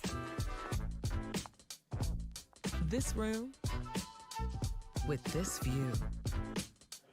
This speakeasy with this cocktail. Hey, could you make that too? This spa with this. Ah. And this pool on this roof. This is all for you. The all-new Hamul Casino Resort, now open.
Let's get right to it. DDT brought to you by Trust and Will. Don't leave your entire estate, house, kids, and life savings up to chance if and when you die. Set up a Trust or Will online at trustandwill.com. Yes. It's a lot more affordable than you think. Visit trustandwill.com for more info. I'll start us with, this is more of a good old-fashioned sports gambling scandal. I miss the old days of the good old-fashioned. There's no pitch fixing No or cockfighting. Yeah, it's this one was announced yesterday. 14 people charged for their roles in a multi-million-dollar illegal sports betting ring involving college athletes. This time, though, I don't believe any of the athletes are being accused of, manipulating statistics or anything for prop bets. This is just the mob, the Lucchese crime family. Oh, yes. One of the 5 families. Said the Lucchese's? Yeah, Lucchese's. Yeah. Spelled differently, I believe. Than Joey. Yeah, it's not. I don't believe it's Joey's family. I was just wondering. Running a network of bookmakers. They throw the churve, the whole family. And they would use college athletes to be the bookies on campuses. Standard. This is standard behavior. This existed when I was bets from their fellow classmates who wanted to bet, offshore on sports. This existed in 1993 when I went to college at Texas Tech University. They had those Didn't have apps. Now they have apps for it. Back then it was simply you had a guy, you made a phone call, or what did you do? You met him at the co-op at school, or how did it work? Put 200 on the Vikings on Monday Night Football for me. Okay, I don't know where he went, but if I lost, I paid, and if I won, he paid me. Yeah, that's what this is. The apps make it a lot easier, and it's a lot more dangerous because you're like, I'll just bet on every. I remember one time I bet on every single game, every single Major League Baseball game in a day. See now what makes it dangerous though is just that because illegal bookies will take your action without the money. Correct. The regulated FanDuel, DraftKings, Prize Picks, whatever, you have to upload money into your account. You have to put money in. You can't bet like I'm good for it. Just put me down for 1,000, which is very easy to say because you always think you're going to win. Yeah, give me a dime on the Vikings, and then you get into trouble. But when you have to preload your account with things, and you go, well, I can only bet this amount. To me, that's a very reasonable way to do sports gambling. It's definitely better than that. Right. So what happened? A bunch of kids got in trouble. Yeah, for running an illegal book ring. Trouble for being the bookies. It's really the mafia guys who are in the most trouble for running the whole multi-million-dollar scheme. But there are some athletes and colleges not named in the indictment here in the story who have been charged as well. Kyle in the chat says never bet on the Vikings. Was he only against? Yeah, you're right. I actually lost that bet. I think it's the first bet I ever placed, and I lost on Monday Night Football, like 1994. Look it up. That was not great. For me, if you looked at the UT yesterday, and I did, I saw this article written by Tom Krasovic. It said, would a Padres sale help the club win it all? And I thought, okay, this is going to be one of those. The last line of the article is who the heck knows, by the way, just so right. Yeah, for sure. But I was very interested to see the suggestion. The first line, it says, it might be good if Jeff Morad buys the Padres, whose leaders announced on Thursday. Someone was pulling my leg. That somebody else wrote it as a bit. Yeah. And he says, well, this time around, don't groan, everybody. This time around, Morad, if he so desires, seems to have the money to do it right. And then he lays out what has happened to former Padres owner Jeff Morad since he left. Apparently, he's made a killing. He's sold his stake in McLaren Racing for more than $5 billion. So he's got some money. But then it goes on to list, some highlights of the Jeff Morad era. Draft successes like World Series champion Max Fried and infielder Jed Jerko and catcher Austin Hedges, also a World Series champion, by the way. I couldn't. How did you feel about this, Ben? Because you really lived through that era. The Jeff Morad era. Well, he never had the money to take over the team. Right. So they were in that awkward phase of keeping payrolls very low when he was running the team and then never really got control of it. It just was a bad time to be a Padres fan. Would you categorize him as a bad owner? I would categorize him as an owner who never even got to really own the team. He had it for 3 years? Sort of, yes. But it was never fully approved by Major League Baseball. And that's why they were then forced to sell to the Ron Fowler group that brought in the Seidler family. My question to you guys is this. So clearly, Jeff Morad reached out to Tom Krasovic yesterday and said, hey, might want to float this out there, right? This is easy to just conjure this out of thin air. I mean, his argument is that he's got money he's now. run baseball teams, like CEO of the Diamondbacks. He was an agent. He has experience in the sport. You could do worse than having someone with that pedigree. The problem is he had his chance here in San Diego, and it went so poorly. I don't think you could ever win back over the fan base unless you won a World Series, but that to me seems like a really bad road to go down. I'm sorry, Kraz. Bad idea for the San Diego Padres. Yeah. Even despite your best effort at arguments. And Jed Jerko's not a draft success. No, and trading Jake Peavy was not good, as he alluded to in there, that it was actually good. It faced durability issues after they shed his $52 million payroll. Some of the people in there said, I saw some comments, they're like, the Jake Peavy trade made me almost quit being a Padres fan. That's how mad they were. That's why it's not a good thing. That's why it's not a good even idea. if ultimately Jake's best years were behind him, not ahead of him, still didn't make anybody happy. Yeah. All right, let's just keep moving on because we got Darren coming up. So that's just don't do this for a Friday. That was Don't Do This with Ben and Woods on 97.3 The Fan. Just zero positivity on a Friday. Yeah, a little bit. We'll see what Darren always has measured takes on the news of the day when it comes to the San Diego Padres. He will join us coming up next here with Ben and Woods on San Diego's #1 sports station, 97.3 The Fan.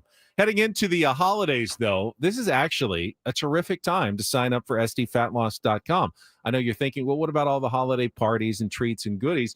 You can actually cheat a little bit and still lose weight. I did when I lost my 40 pounds in 60 days. What makes this a great time, though, is they are offering their lowest prices of the entire year. Now through December 31st, over $400 off with the SD Fat Loss holiday sale. They will teach you how to lose the weight fast, up to a pound of fat per day, 10 to 20% of your body weight in just 60 days, which means very early in the new year, new you. No more New Year's resolutions. You will be down so much weight. Woods was looking at the old pictures of me this morning going, you are fat. Yeah, you are way bigger than you are now. That's true. You're way handsome That's right true. now. Thank you very much. And I owe it all to SDFatLoss.com. No injections, no exercise necessary to lose the weight, just real food from the grocery store, things I enjoyed eating, and that made it so much easier to keep the weight off other than those other programs where you have to eat all the bars and the shakes. Go to SDFatLoss.com, set up your free consultation, take advantage of the $400 off huge holiday special right now at SDFatLoss.com. Results may vary.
Hey, player, this is all yours.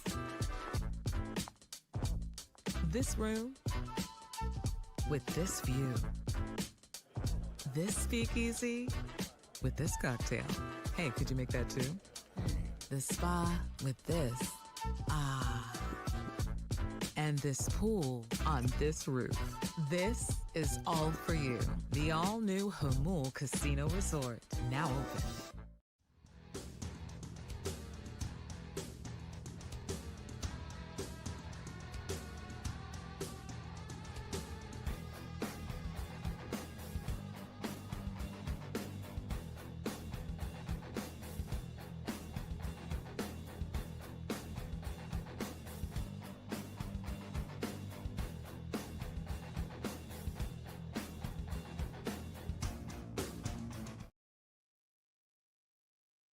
Last day this week for our biggest fan contest. It is not too late for you to register your name at 973thefansd.com/biggest fan. And if you register your name, you may hear it called at 9 a.m., 1 p.m., or 5:30 p.m. You'll have 10 minutes to call us back and qualify for our grand prize drawing, a night in our Odyssey Suite at Petco Park in the upcoming season.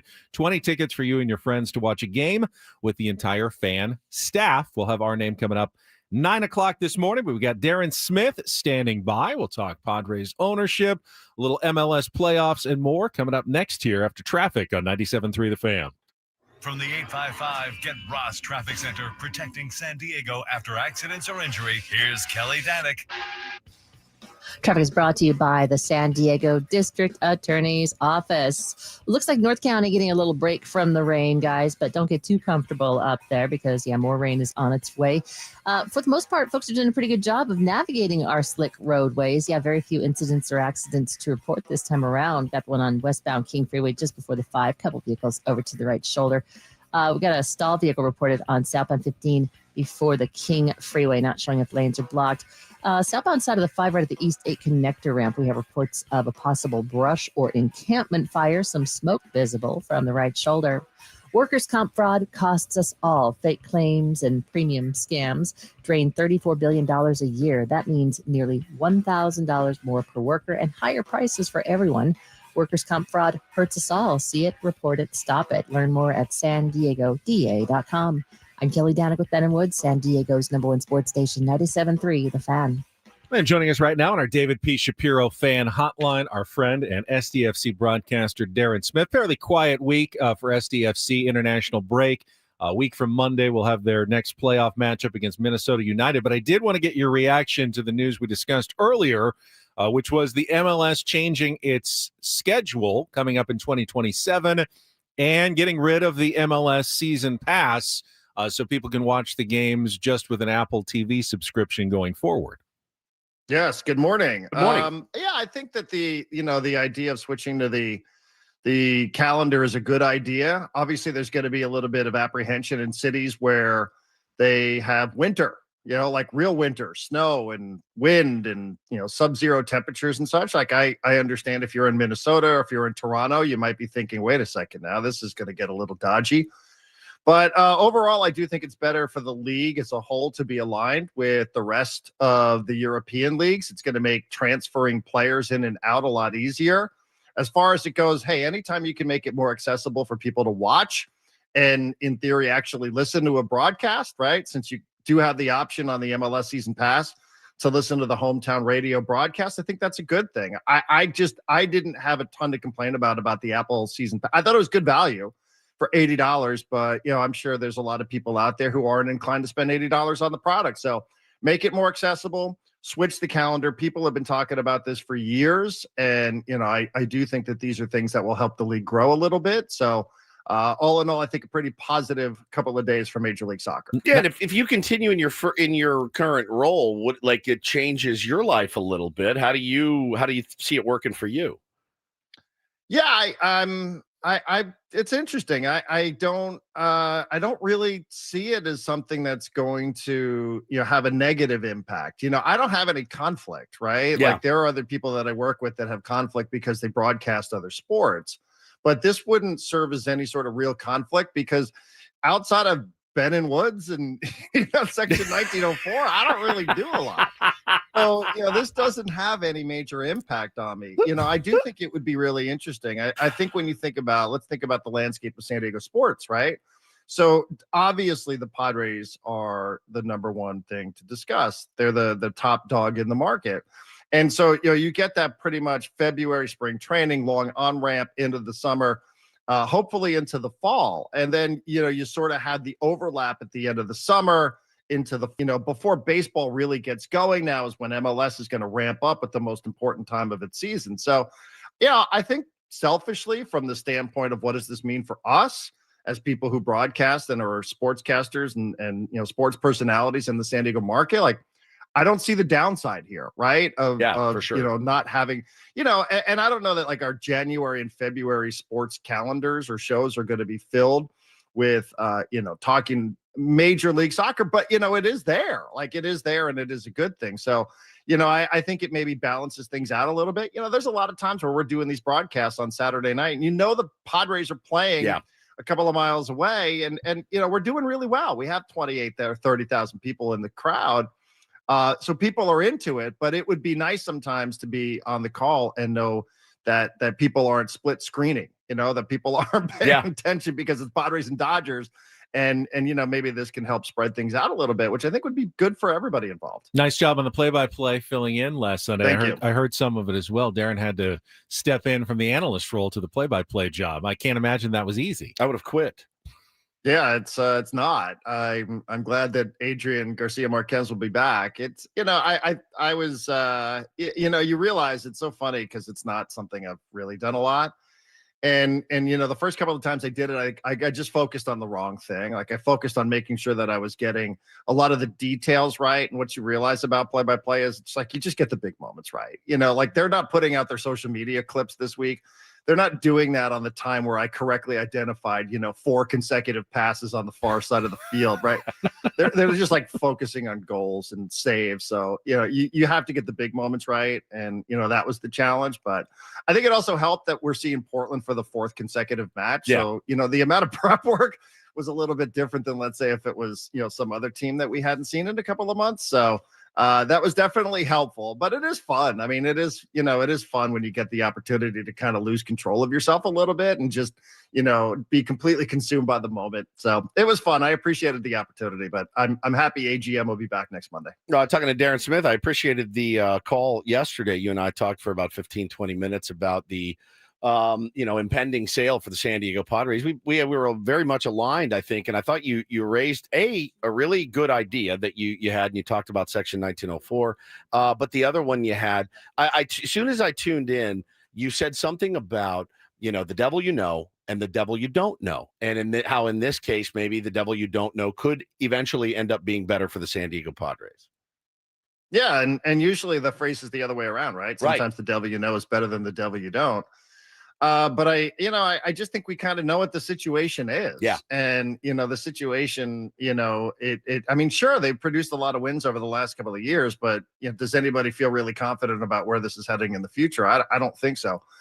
So, hopefully the devil that you don't know, which means somebody that can come into this organization and somebody that could buy into this organization will be better. There is a flip side to it. There is a lot of owners in Major League Baseball that are, frankly, losers. Like we're heading towards they're not losers in life, but, they're losers in how they approach their ownership.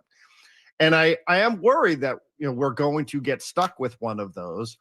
But in terms of being better than status quo, like status quo isn't cutting it for a lot of people. And, I think that status quo with what this is right now is, I'm open-minded and optimistic that it can be improved, and I do think that this is, not buying a team that's at its bottom, right? You guys were just talking about Jeff Morad. I mean, but it's not that like this is a good time to buy into this. And, I'm optimistic that there will be a line of suitors here that will recognize what it is that San Diego has become as it relates to baseball. So I'm definitely optimistic about it, but I also, I do have some apprehension about Major League Baseball and its process, especially with a work stoppage looming out there on the horizon. And one of the suitors that you mentioned yesterday too, I've been thinking about it since you and I chatted, is Theo Epstein. And I went, Theo Epstein, like he is, you talked about how he's moved beyond the, I really want to get out there and scout and be a president of baseball operations. Even he wants to be in the ownership suite. Yeah, and has for a while. It's kind of crazy. I know we're talking on the 2-year anniversary of Peter's passing, and another friend of ours, Barry Axelrod, who passed away not too long ago either, was pretty close with Theo. And Barry and I were having a conversation a few years back, about AJ Preller and who could come into the San Diego Padres, and who could, if AJ was going to be replaced, who could it be? And I said, well, what about Theo? Like, Theo is always a name that stood out to me. Theo's the guy that started his career in San Diego. He went to law school at USD. He was an intern for Kevin Towers. And Barry stopped me and said, Theo's like done with being a GM. Theo's on to ownership. Theo's on to, does he want to be the next commissioner of Major League Baseball?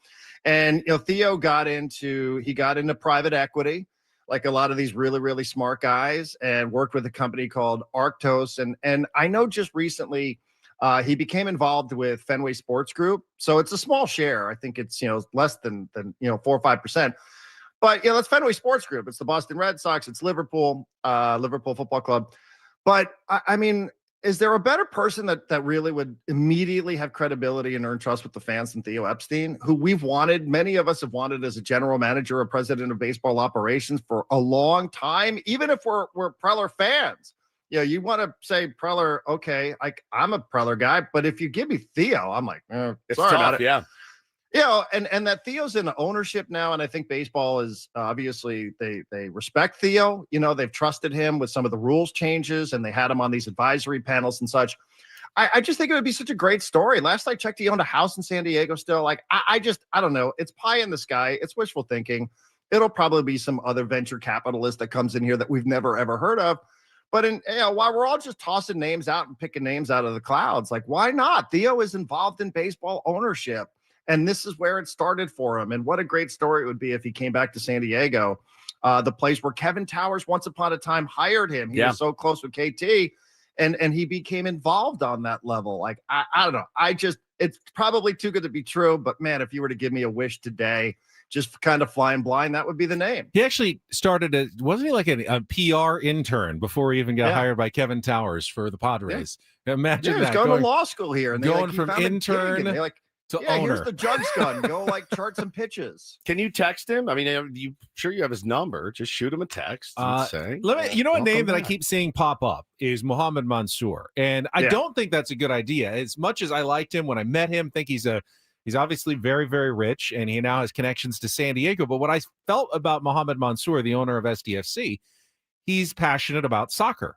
Correct. He's passionate about. He's from a soccer family. He had professional relatives in soccer. I feel like the Padres need someone who's passionate about baseball, not owning a sports franchise. At least that's what I would like from the next owner of the San Diego Padres. Yeah. Right. Well, let me just, since you brought up Mohamed Mansour, I agree with you. I think his passion is football and right to dream. But, he does have a local business partner, and that is Saquon. Already very tied in with the San Diego Padres. Yes. So, they've already now dipped their toe into professional sports ownership, and I think they're doing a pretty good job with it. And, Saquon is here, and, maybe they have a taste for it now, right? Yeah. So again, this is not any insider information, but since you brought up Mohamed Mansour, I think you're right. I do not see a world and you also have the Manny connection operating right through there as well. So I don't know. Sheil Seidler's also been around some of these Major League Soccer games as well. So, she's taken a recent liking to San Diego Football Club. I don't know. Yeah, it's interesting fodder, isn't it? It certainly is. I mean, a couple of the names, and I told you these yesterday that I heard, like, hey, keep your eye out for a Dave Winfield / Alex Rodriguez potential interest. And I had to shake my head and I go, oh yeah, they tried to buy the Timberwolves and Twins, didn't they? Twins. And A-Rod bought the Timberwolves. He did buy the Timberwolves. He did buy the Timberwolves. Did he sell? Yeah. No, he still owns team, it. Yeah. Okay. Yeah. Imagine going up to Petco Park, like, we got to sit down with A-Rod today. We're going to ask him about future pay. It's just the weirdest thing. And this, of course, is what it breeds. It breeds a bunch of speculation. It's just like the Albert Pujols, Craig Stammen thing, right? Like everyone heard Albert Pujols, and you're like, Albert Pujols in brown and gold, and they're like, no, actually, it's going to be Craig Stammen. And people were upset by that. And this is what it leads to: a bunch of getting your hopes up about Theo Epstein and maybe A-Rod. Right. Kroenke's name, I think I've seen tossed out. I saw that yesterday. But it's all speculative. None of this, I don't think we've even gotten to the process yet where anybody's, calling or sniffing around. Right. Yeah. I mean, I'll leave that to, Dennis Lin and Evan Drellich and Kevin Acey to tell us, but we remember this from previous cycles, don't we? We remember names like Thomas Tull and some of these other cats that have come sniffing around. I mean, he was the movie producer guy, right? Yeah, I remember that. Yeah, Thomas Tull. Yeah. Now, you know what Thomas Tull does now? He's an investor. He is involved in what is it called? Regenerating animals. Like he's part of the company that cloning. Like Tom Brady's dog lives that's again. His company. Oh wow. Yeah, that's what Thomas Tull does. That's part of what he does these days. He reincarnates animals so that Paris Hilton and Tom Brady can have their pets forever. That's absolutely incredible. It's just incredible. It's incredible. D. Smith, you're the man, dude. Thank you for your always measured takes, and thanks for taking the call yesterday. Next Friday, we'll be gearing up for the big playoff match. Yes, we will. Takes a little while. Exciting. Appreciate it. Thank you very much, Darren. See you, fellas. Have a great weekend. Darren Smith appearing on our David P. Shapiro fan hotline. David P. Shapiro, criminal defense attorneys helping good people regain control of their future when charged with a crime since 2010. Visit davidpshapirolaw.com. Yeah, we can keep discussing some of those names in our third hour coming up. We'll also play a little Take on Woods, and we got our biggest fan announcement still ahead. 2 hours remaining this week. What a week it's been. Short week. Remember, we had Tuesday off. No, I don't remember. No, you don't do you at all. It doesn't feel short. It's coming up next. Don't go away. More Ben Woods on San Diego's #1 sports station, 97.3 The Fan.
All right, we're halfway home on a Friday, mercifully. Benham Woods, 97.3. The Fan. I'm Woodsy. That's Paul Reindl, executive producer of the program. Ben Higgins, your friendly neighborhood sports anchor, joins us as well.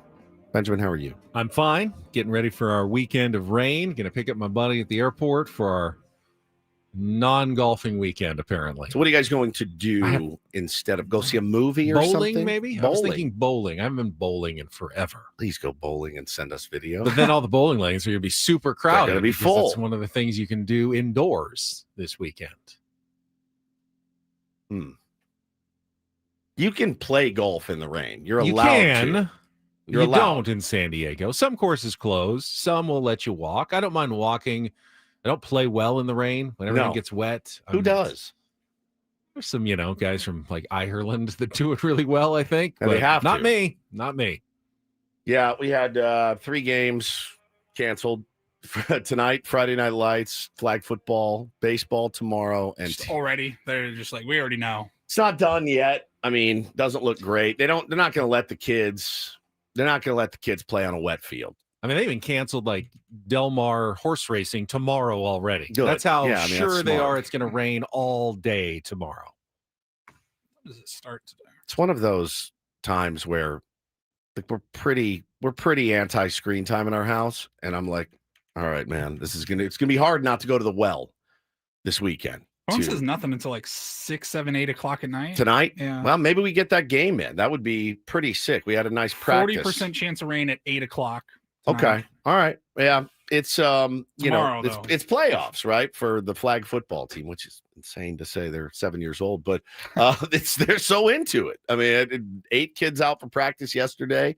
The offensive coordinator didn't show up. The head coach is out of town. I had to run the offense last night. I thought I did a pretty good job. Nice at running the offense. I'm not the nicest. They mess around too much for my liking.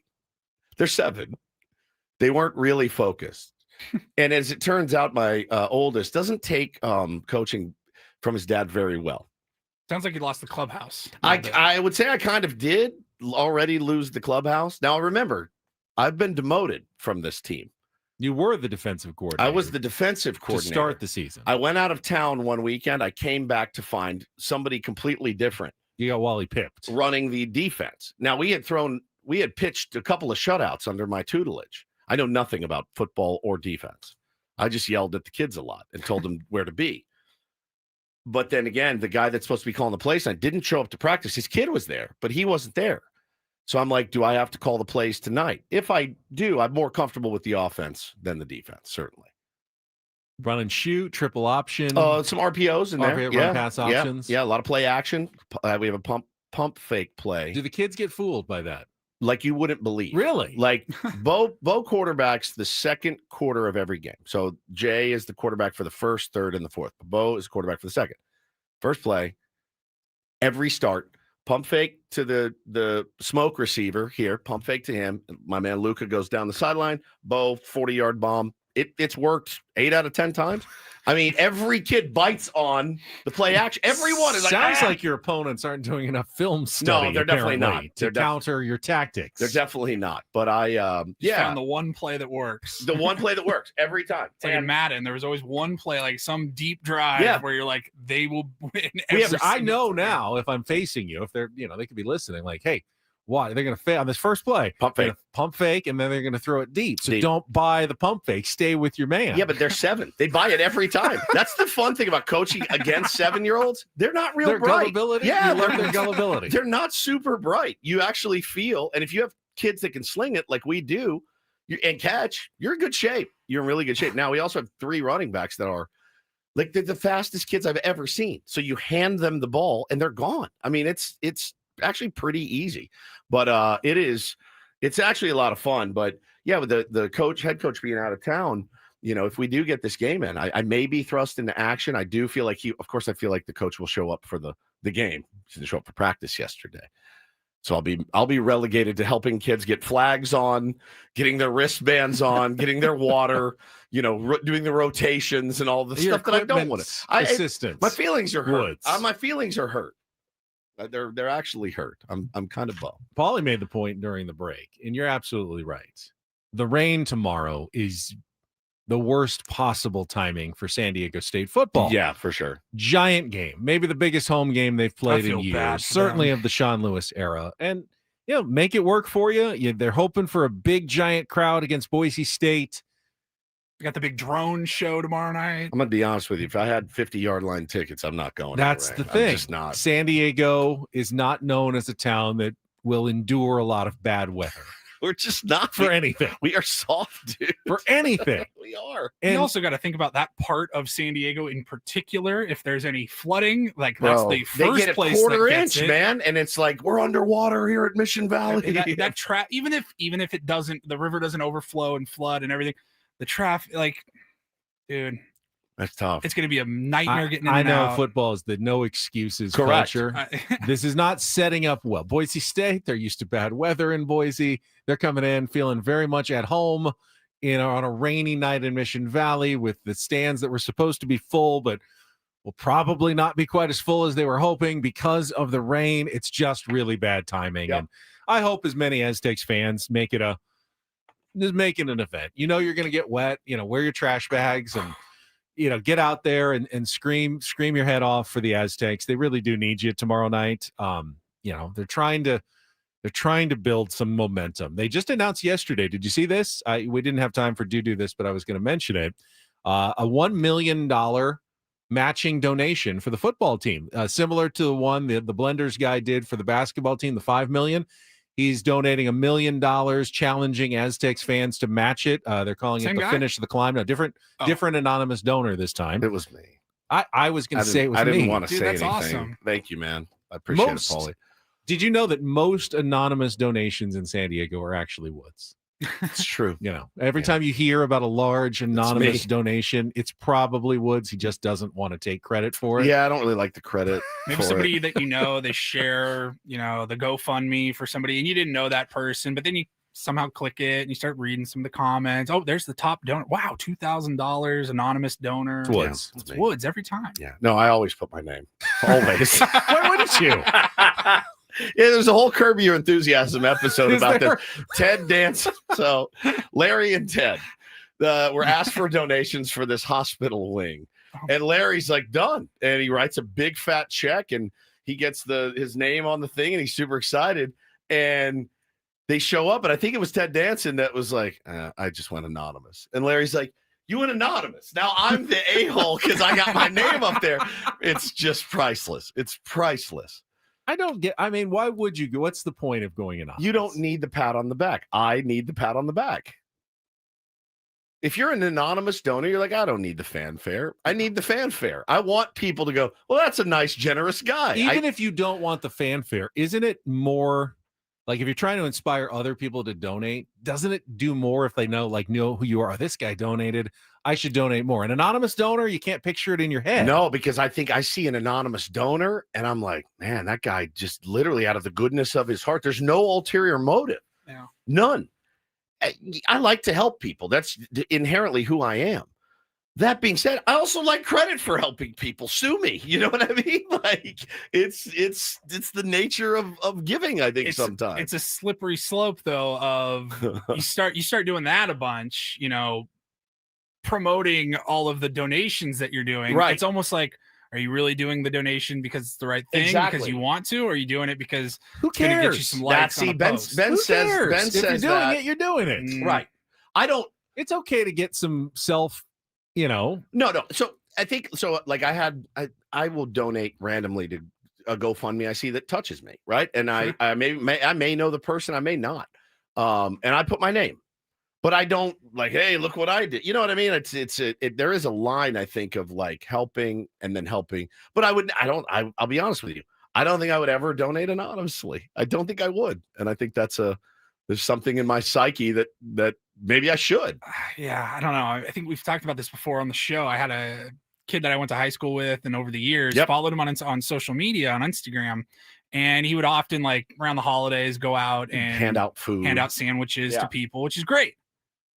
Except he had like a photo crew following him around, taking pictures of him doing that. And I go, I'm telling you, maybe it's because I knew the guy, but I'm like, I don't think that's a genuine act. I think it's a photo opportunity, and that kind of sucks. Actually, Or I understand those people he are shows himself doing it. He inspires other people to do it as well. People to do it. I kind of that's always the fallback. Yeah, I get it. Ever since that moment, though, and it kind of like opened up my eyes differently to all of that, and it's like, all right, man, hey, if you want to go do some charitable good, I think that's great.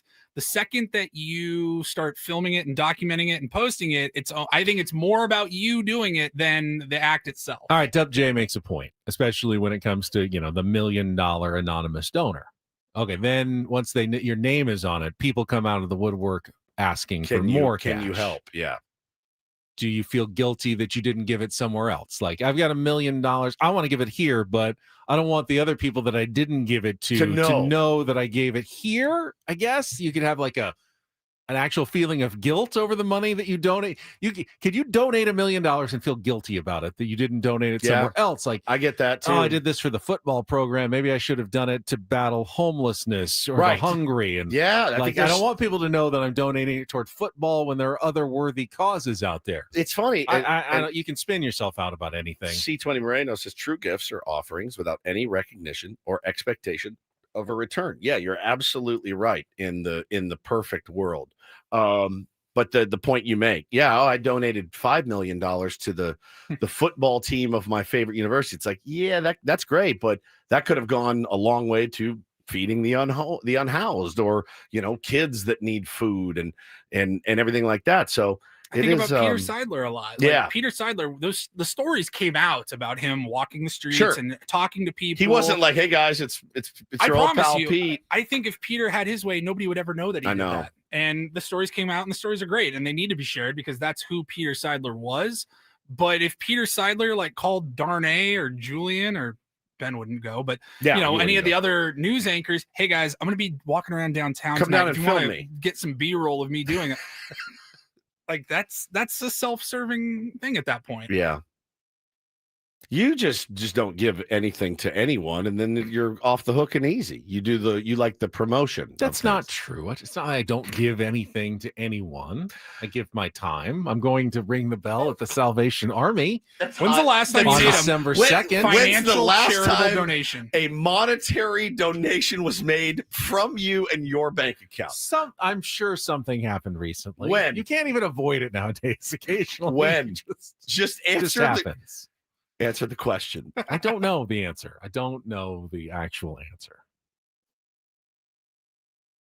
You can't remember the last time you donated. Does it count when they ask you to round up for charity? It does not. Which I don't do. Also, you shouldn't do that. Don't do that either. I don't.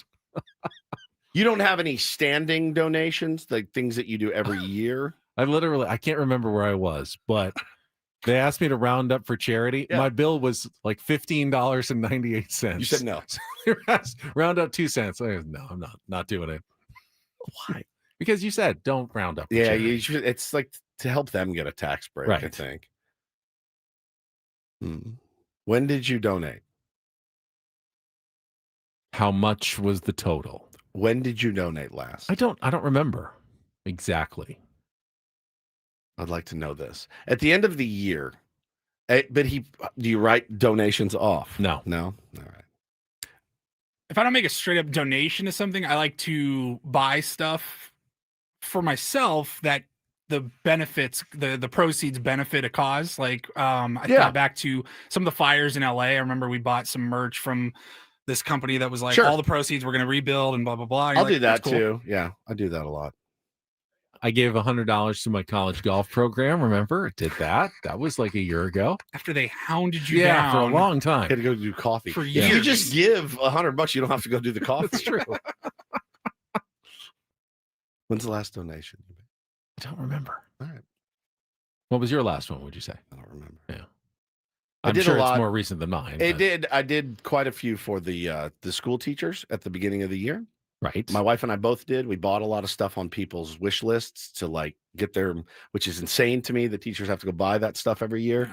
So that's always something I really loved. I would love to give more. I would love to give every teacher everything they needed to teach these kids, because again, these kids are nightmares and you have to deal with 15, 16, 17 of them every day. I don't know how you do it. Legendary. They are incredible people. You donated your time though on the air. Right. Promoting it. Yes. Right. Thank you for that. All right, let's move on from this Oh, I topic. bet you want to move on. Sure. We got to play Take on Woods coming up next. How convenient. How convenient. It is time for Take on Woods. If you'd like to be our contestant, try to qualify for our grand prize trip to Las Vegas, which if you win, you can donate if you'd like. 833-288-0973. You can. Settle down. I'm not sure. You can always donate your Sammy Hagar tickets to someone in need. I guess you could. If you really wanted to. 833-288-0973. Musical Trivia Challenge. Coming up next, call now with Ben and Woods on San Diego's #1 sports station, 97.3 The Fan. Got money for prize picks, though. Gotta make sure I keep the account loaded. I've actually won more money at prize picks than the opposite, which is fun because I enjoy playing prize picks, watching sports, daily fantasy. You're just setting simple lineups. It only takes less than a minute to set your lineup with whatever games you're watching. You can cross multiple sports right now, college and pro football, college and pro basketball, hockey, whatever you're watching. Tons of different lineups, tons of different top stars with their stat projections every single day with prize picks. This weekend, take a look at options like Josh Allen or Lamar Jackson. I do believe he practiced yesterday, even though he got hurt again last weekend. Look at the numbers, passing yards, rushing touchdowns. You can even stack them together with prize picks. That's new. Stacks, where you can pick the same player with up to 3 different stat projections in the same lineup. All you have to do to get started is download the app, go to prizepicks.com, use the code KWFN to get $50 in lineups when you play your first $5 lineup. That's code KWFN to get $50 in lineups when you play your first $5 lineup. At Prize Picks, where it's good to be right, must be present in certain states. Visit prizepicks.com for details.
Hey, player, this is all yours. This room with this view. This speakeasy with this cocktail. Hey, could you make that too? The spa with this. Ah. And this pool on this roof. This is all for you. The all-new Hamul Casino Resort, now open.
This holiday season, too many San Diegans will go hungry. Join 97.3 The Fan and support the San Diego Food Bank. Donate food directly online through our Odyssey San Diego Food Fund, where every donation helps feed local families. Go to 97.3thefansd.com/food fund and give today.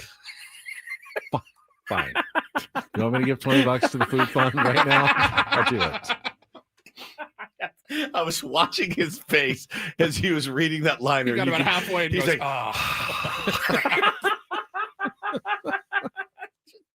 mere thought of it makes him the pucker. weekend yet? Is it the weekend yet?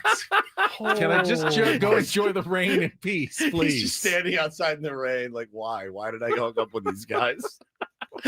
Wear him out for the everything. Segway King. All right, let's change the hot seat from this chair. You live by the to that Segway, chair, you die by the Segway. and let's play a little Take on Woods.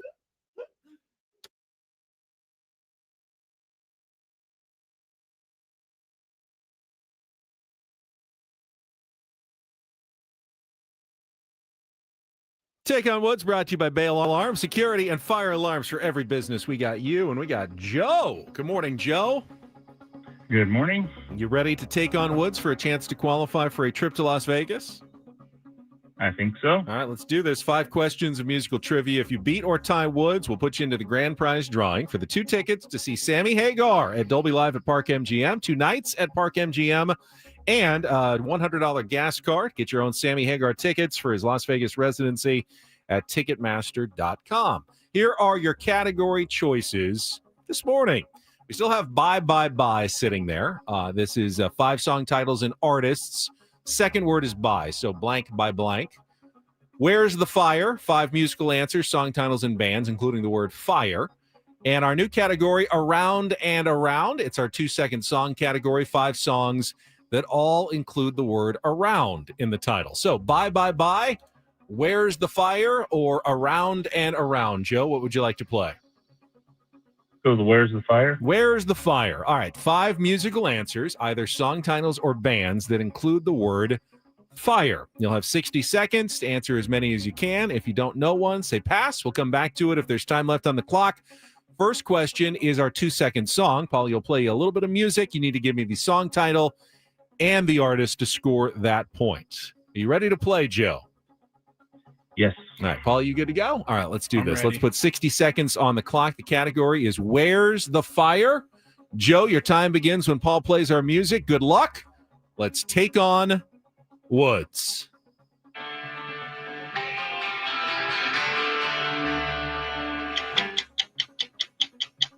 Pass. Maurice White formed which Rock and Roll Hall of Fame band in 1969? I'm not sure if he did it in September. Earth, Wind, and Fire. Correct. Which 2008 hit that topped the charts in 4 countries, also led to the first Grammy nomination for Kings of Leon? Sex on Fire. Correct. Adele started the 2010s with 3 straight #1 hits, Rolling in the Deep, Someone Like You, and which lead single from her second studio album, 21? Set Fire to the Rain. Correct. The Suburbs won the 2011 Album of the Year Grammy for which Canadian indie rock band? Arcade Fire. Correct. Let's go back to the 2-second song.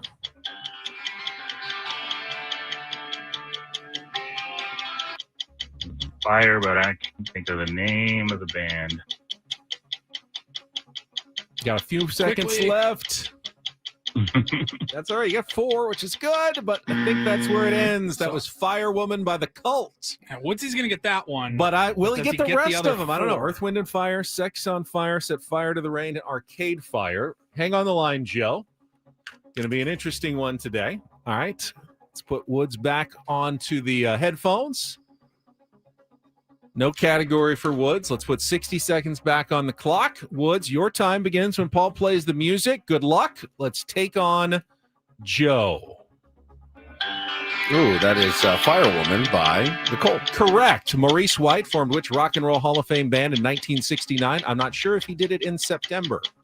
Oh, that's Earth, Wind, and Fire? Correct. Which 2008 hit topped the charts in 4 countries and also led to the first Grammy nomination for Kings of Leon? Sex on Fire. Correct. Adele started the 2010s with 3 straight #1 Set hits. Fire to the Rain. Correct. The Suburbs won the 2011 Album of the Year. Arcade Fire. Oh, and you nipped Joe 5-4. It came down to the 2-second song. Paul, you were right. Woods got that one. Joe, it was a well-played game, but not good enough to beat our expert today. Looks like the GOAT is back. Not bad. You had a solid week. Very solid week. Very good indeed. week this week. I don't know if you missed a single question all week, did you? Can't remember. We didn't have a game on Tuesday. Maybe one. Maybe one. Yeah. Very well played, Woods. Thank you, sir. Joe, thank you for playing. Thanks, we'll have Joe. a new category in there on Monday and a few more chances to qualify for the Sammy Hagar trip to Las Vegas. I weirdly love that Adele. Oh, yeah. Yeah. Adele's great. Big fan. She's just got an amazing voice. Just doesn't she? incredible pipes. Amazing. Just incredible. I would go see her in concert in Vegas or something. Assuming she doesn't have like laryngitis. Yeah, like, she's she sick gets of the- like, yeah. like she She doesn't. and Celine have the same, like they sing so much Yeah. and so well that it just blows out the pipes. 100%. All right, let's talk about the potential future ownership of the San Diego Padres. Right now, they're just names. I mean, we can throw out names like Let's everybody throw else them can all throw out. out some Throw 'em names, to the but wall. let's throw as many names out as we can. We will do that coming up next with Ben and Woods on San Diego's #1 sports station, 97.3 The Fan. But first, even in a trying and tough week, you know what I always have by my side? My big fat jug of Eco Water. Very, very big fans of Eco Water in the Woods household. The smartest, most practical upgrade I've ever made for my family. Had the system now going on 3 years, I think, since we got it installed right around the holidays, and it's been phenomenal. The water tastes good, tastes the best. It's the best water that you can drink. It's good for you. It's good for your pipes. Also, they have the most advanced technology in water treatment for your family and or business. We're lucky enough to have it here at the Odyssey Empire Studios as well. They've been doing this since 1925. They patented the first self-regenerating water softener, now nearly a century later, still leading the way. But the hard water that you're drinking, that you're bathing your kids in, it's not good for you. It's not good for your home. So check out Eco Water today. You can try the Soft Life and alkaline water, now just $9.95 a month. Call 760-350-3338, or you can visit ecowatersocal.com. Let them know Woodsy sent you. Not everything in life should be hard, especially your water. Keeping it soft since 1925.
Hey, player, this is all yours.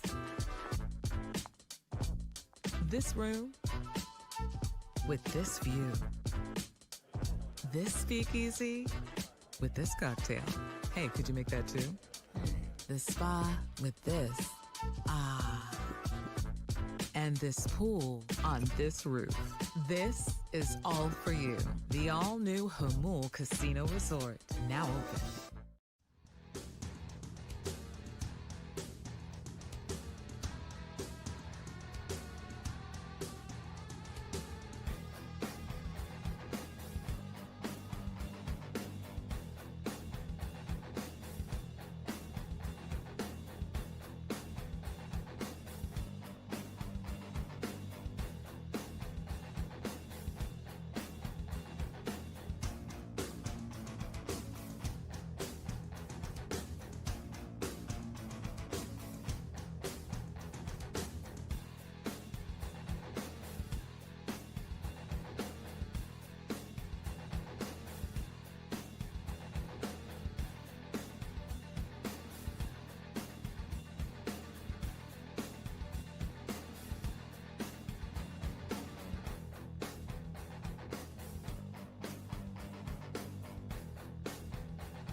Got our biggest fan announcement coming up at 9 o'clock today. Busy 9 o'clock hour as well. We got Reindl Report. We've got NFL Threesome that we postponed from yesterday's big breaking news announcement. Got our super sexy Saturday Stinkfish college football schedule. Yes. All to get to as we get you toward 10 o'clock, and we can head out to our very rainy weekend here in San Diego. Can't wait. But after traffic, we want to go through, we're hearing names, and more names. Some of them are probably ridiculous. Others may have at least a kernel of truth or possibility as the next owner of the San Diego Padres. We'll talk about it after this look at traffic with Kelly on 97.3 The Fan. From the 855 Get Ross Traffic Center, protecting San Diego after accidents or injury, here's Kelly Danek. This game day traffic report is brought to you by Crystal Geyser, Alpine Spring Water. Yeah, speaking of water, we got lots of it around the county this morning, guys. Rain expected off and on throughout the day, so please plan accordingly. We're getting reports of a solo spin out now westbound side of the 78, just past Emerald. That vehicle wound up over to the right shoulder. Traveling on westbound 8 just before College, reports of some large tire tread in middle lanes. Accident has cleared on westbound 52 before the 5, so seeing just a little residual there. Yeah, continue to take it extra carefully out there, guys, especially on those transition ramps. You want to have those headlights on so you're more visible to other drivers.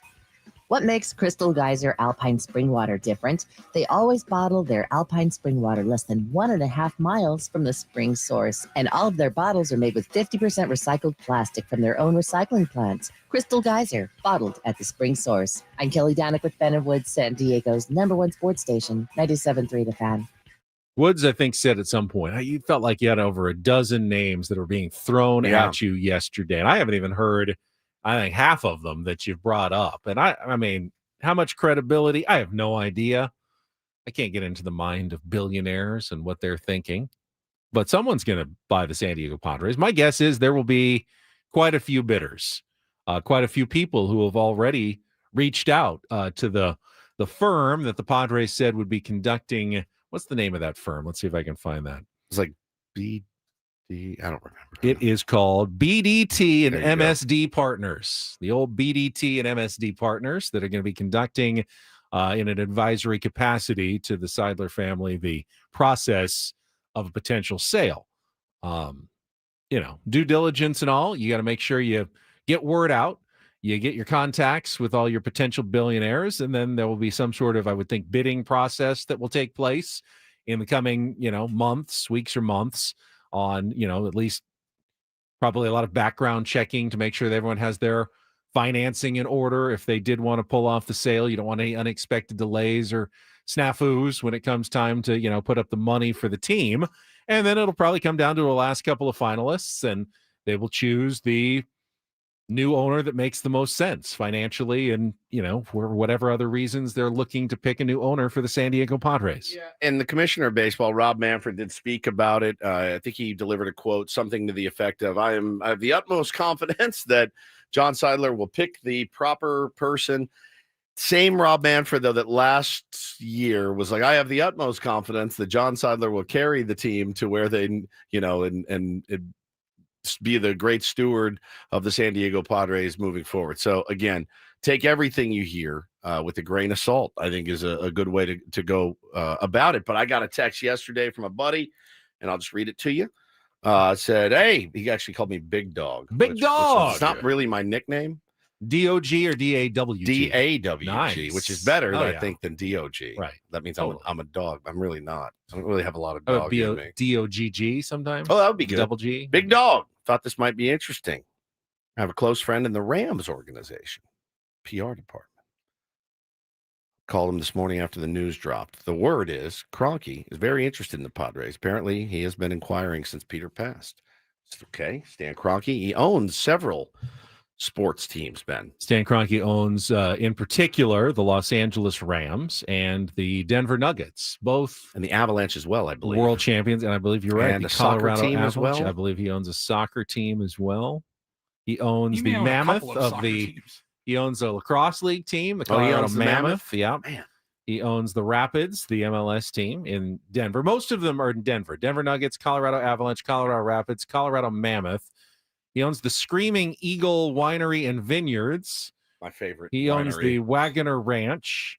and he owns the Los Angeles Rams. He also owns Arsenal, That's which a big is one. the big English Premier League team. He owns a lot of stuff. He owns a lot of stuff. His fingers are in a lot of pies. Right. He has a lot of pies. He knows how to delegate, though, because most of those teams Pretty are fairly successful. And he obviously can't be like every single day running every single team. KJD said he also owns the Colorado River. He may just own the state of Colorado at this point. Good God, man. Yeah, that's a big one. That's a big one. Stan Kroenke would be huge. Now, again, based on the combo I had with Darren Smith, we talked to him a little bit about it. The concern would Stan Kroenke be approved to be the Padres I don't even know owner? is like, what are the rules in terms of multi-sport ownerships? I know that he can't. Clearly, there are none. He owns 9 teams. The NFL does not allow you to own teams in other markets that aren't yours. He gets around that by having the Avalanche and Nuggets in the name of his wife, Ann Walton Kroenke. Trust his wife. Just think he'd go behind your back and hamstring you anytime. The casino. Good pull, Benny. No, that was Shawshank on the Roof. Oh, that that's was right. Andy Dufresne. He also did that in Casino. Let me ask you a question, Sam. Do you trust your wife? You trust your wife? Yeah. It's good. That's really good. Good pull. He trusts his wife, apparently. Puts the teams in her name to get around that rule. Can he add another team to his portfolio? My guess would be probably yes. I mean, if he's that rich that, that many teams, he's probably not spending every last dollar on every single one of them. So, yeah, he could. And, he's done fairly well when it comes to, very well. Super Bowl champion, 2-time Stanley Cup champion, NBA champion, MLS Cup champion, 2-time National Lacrosse League champion, and a UEFA Women's Champions League title with Arsenal Women as well. Guy likes to win. Yeah. It makes money, sure, but likes to win. All right, there's an interesting name.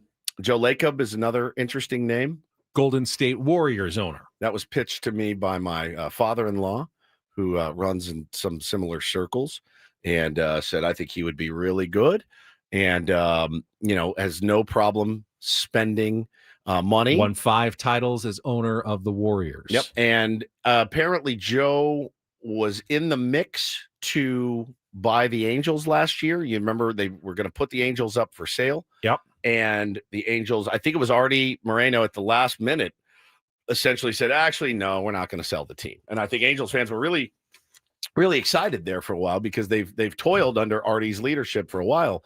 But now, so Joe Lacob was closed. Now, you know who Joe Lacob is close friends with, according to this bio I'm reading? Jeff Morad.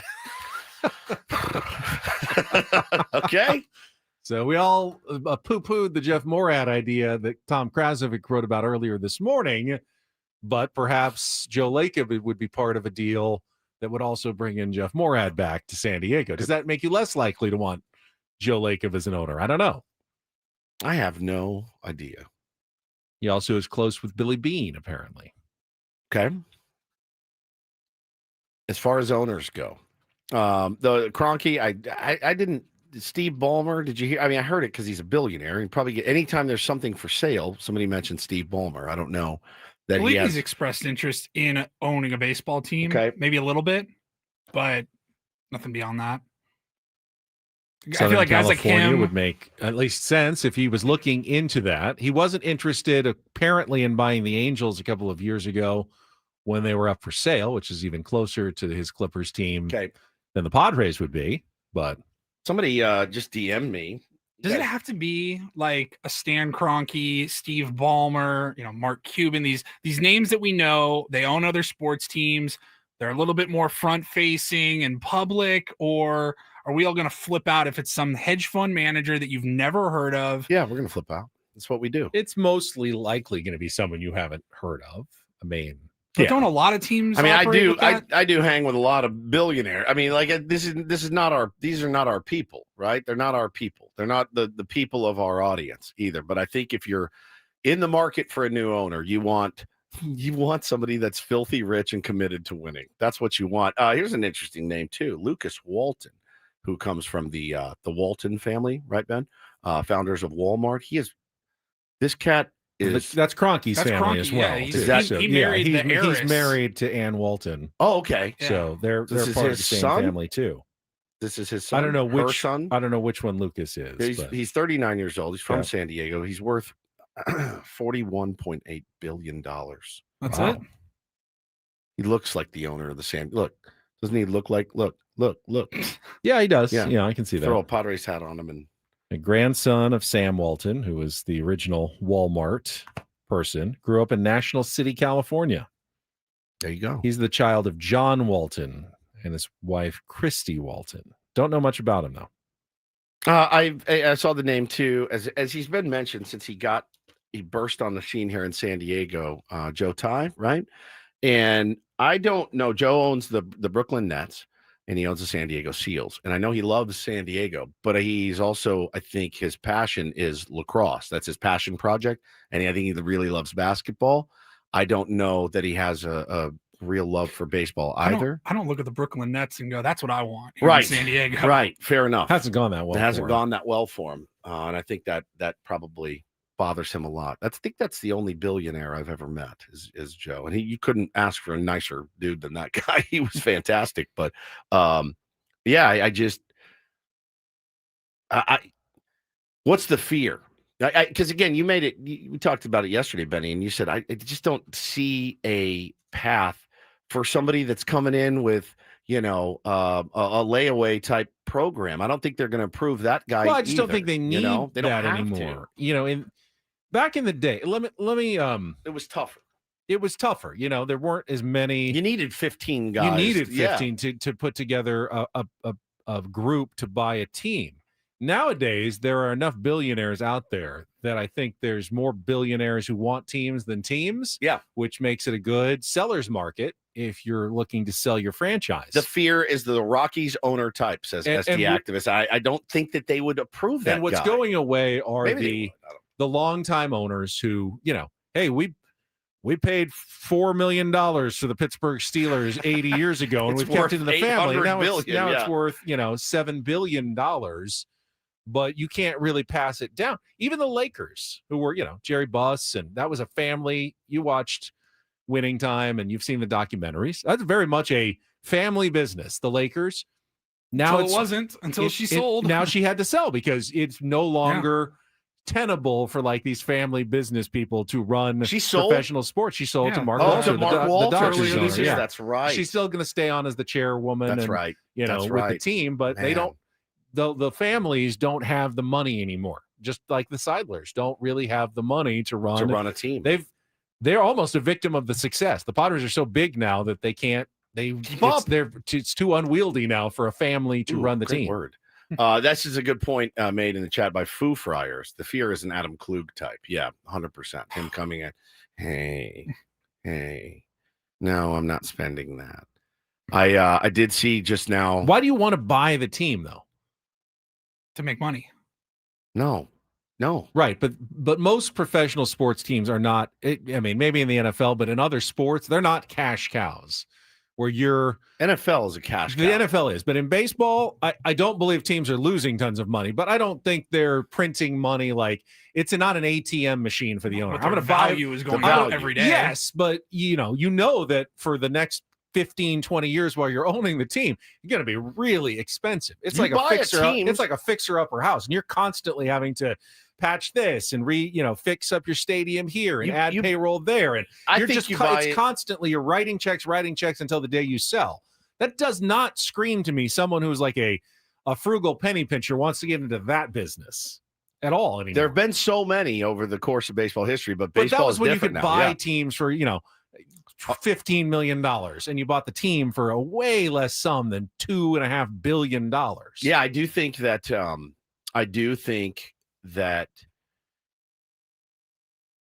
the owner has to have a passion for baseball, right?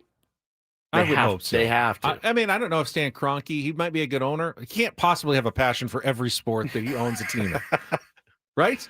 I have a passion for football, basketball, soccer, hockey, lacrosse, and wine. Well, then he knows somebody. He knows somebody that has a passion for us. Yes, he's done a good job hiring the right people to run his sports teams. That's also okay. If you don't have your own passion, find the right people with the passion to run your team, and he has done that very well as a sports owner. Yeah. But you can't possibly have passion for everything, can you? You Yeah. don't have time in the day. I have a lot of passions, but I Yeah. like some of them suffer because of the other passions that I have. So yeah, it's listen, these are the names that I heard yesterday. I told you the A-Rod, Dave Winfield contingent. But yeah, I just got to be the right one, man.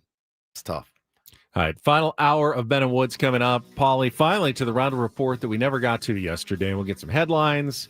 We'll have some football threesome and schedule talk. We have not brought up all of our Ohtani content, our glowing, unanimous MVP content that everyone else is talking about today. Somehow we've avoided it for 3 hours, but yeah, we're really good. He's the MVP again. And is Aaron Judge as well over Cal Raleigh. Yep. Interesting, closer vote there. We'll talk about it all coming up here with Ben and Woods on 97.3 The Fan.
Final time for Ben and Woods this week that we're going to announce the name of a biggest fan. If you hear your name called, and that'll happen momentarily, you'll have 10 minutes to call us back at 833-288-0973 and qualify for our grand prize drawing.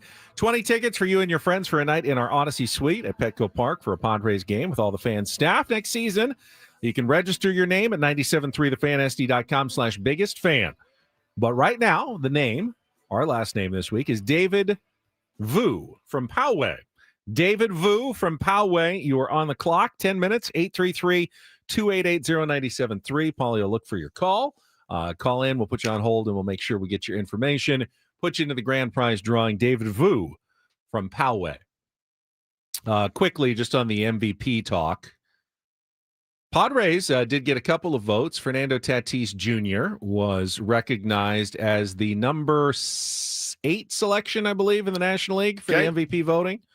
Not bad for a season that a lot of people felt like wasn't his best offensively. Still only, well, by the voters, only 7 players in the National League performed better than Fernando Tatis Jr. did last season. Yep. Not a bad place to be.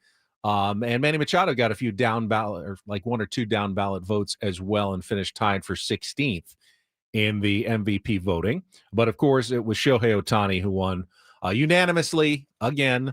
It's his 2nd straight NL MVP, his 3rd straight overall MVP with an AL included 3 years ago, and his 4th MVP in 5 seasons. Pretty good. Begging the question, what happened that other year? Yeah, what did you do? Did he get hurt? That was the year he got hurt with his arm. Thanks a lot, Angels. Really appreciate you guys not taking care of business. Really appreciate it. The American League vote was much closer. Came down 17 votes out of 30 for Aaron Judge, 13 first-place votes for Cal Raleigh, but it is Aaron Judge who also wins back-to-back. It's the first time ever that both leagues have had back-to-back MVPs in the same season. And I feel like there's a lot of anger for the Cal Raleigh fans out there. Like, what more could he have done? Catching, Gold Glove level catcher, the home run power, leading the Seattle Mariners to the playoffs in their best season in many years. What more could he have done? The answer is nothing. Cal Raleigh did nothing wrong. No, he did nothing wrong. He just was up against a historically good offensive season by Aaron Judge. Yep. And by the way, the Yankees were also very good.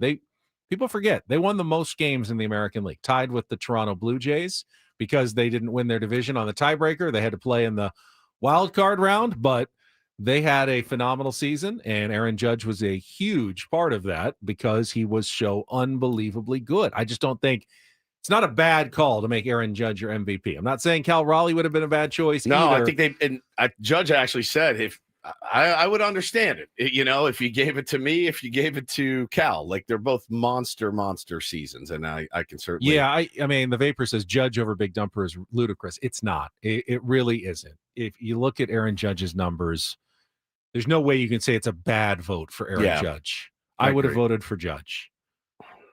I would have felt really bad for Cal Raleigh not voting for him and wish that he could have had this season any other year, which would have been MVP season for Cal Raleigh, but he went up against just an unbelievable season. Yeah, by Aaron Judge. People make the argument it's the most valuable player, and catching is a more valuable position than right field / DH, right?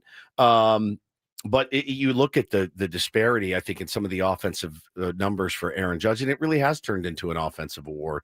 Best hitter, essentially, is what it is. But, the giving it to Judge after a year like that doesn't feel dirty by any stretch of the imagination. But Cal Raleigh was a beast. I mean, he was a straight-up the metrics, Adam just sent us the metrics, and these count in defensive contributions. WAR, Judge 9.7, Raleigh 7.4.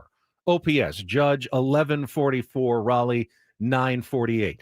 OPS plus, which 100 is league average, Raleigh 169, Judge 215. It's crazy. It's crazy. 215. I mean, numbers wise, it wasn't, defense, like you said, numbers wise, it wasn't that close. Right. It was Judge. Everything else was like Raleigh. Yes, I loved all the narrative. I love the catching. But the numbers were overwhelmingly in the favor of Judge. For sure. Overwhelming. I was in the Raleigh camp about 6 weeks ago, and then I actually went and looked at the disparity in the numbers and was like, oh, wow, okay, we're talking 100 points higher in OPS plus and things like that. I mean, it's a runaway as far as I'm concerned as well. So congrats to Shohei Ohtani and Aaron Judge. Real quick, we got our biggest fan on the line. Oh, good. Get to him in just a second. Because while we're talking about Aaron Judge, cannot help but notice the intimate family moment that they had. You know, they got the camera facing the couch when the announcement is made. And it's usually, sometimes it's a big room full of people. Other times it's just, you know, family, friends, girlfriend, etc. All the judges gathered. Yeah. And Tyler Wade was there. Yeah. Tyler Wade Judge. Standing in the back. That is him in the back, isn't it? Yes. Yeah. Standing in the back. Like, did he sneak in? Was he supposed to be there? They're homies. I mean, we got Tyler Wade from the New York Yankees organization. They could have become friends there. I'm sure they did. I don't think he walked in randomly. Sure. No, I mean, he was invited. All baseball players know everybody. You know what, I mean? What about other baseball players? It was the most random thing I think I've ever seen. He's standing in the back like Forrest Gump at Richard Nixon's inauguration. It just doesn't make any sense. I wish we had gotten closer with T Wade when he was here, because I would have texted him and be like, what are you doing there? So I went to Aaron Judge's house again. Took a picture with the MVP. Hanging out. Again. It's literally his family, and then there's T Wade. It's like girlfriend, mom, dad. Wife, brother, uncle, and then Tyler Wade. People call me Tyler Wade. Yeah, I'm Tyler Wade. They call me Tyler Wade. Can't sit here. It's unbelievable. I could not. Look, if there were 30 teammates there, T Wade or former, that makes sense. T Wade said he did an interview, and the Judge was his best friend. That's his groomsman bestie. There you go. That's incredible. Killed me. How is Tyler Wade and Judge's top 10 people in his life? Tyler Wade is a cool guy. Like, yes. We love Aaron Judge is like the king him. of New York. Yeah. And he's got one friend there, seemingly. That's his buddy. And I think love it. The more famous you are, you kind of maybe roll with the less famous, right? Like he's not going to be hanging with the other superstars on the team. You hang with I don't want to say lesser thans, but you hang with the guys that are like, But if they cut to his living room and LeBron sitting there with a Yankee hat, LeBron, David Beckham, what the hell's going on, right? Like, Spike Lee, yeah, right? Why not? He's who's the the California Turtle. boys? He's Turtle. From Entourage. Yeah, I love it. Tyler Wade. He's Turtle. Now, T Wade has not been offered a contract. He did send out like an Instagram post yesterday thanking San Diego. I don't know if that means this is the end of the road. Maybe a non-roster spring training invitee. I have no idea. When you're Tyler Wade, there's never an end of the road. You take whatever job you can get next year. If it's with the Padres, if it's elsewhere, you take what's available to you when spring training rolls around. I don't know what happened with T Wade and Schulte, but something happened.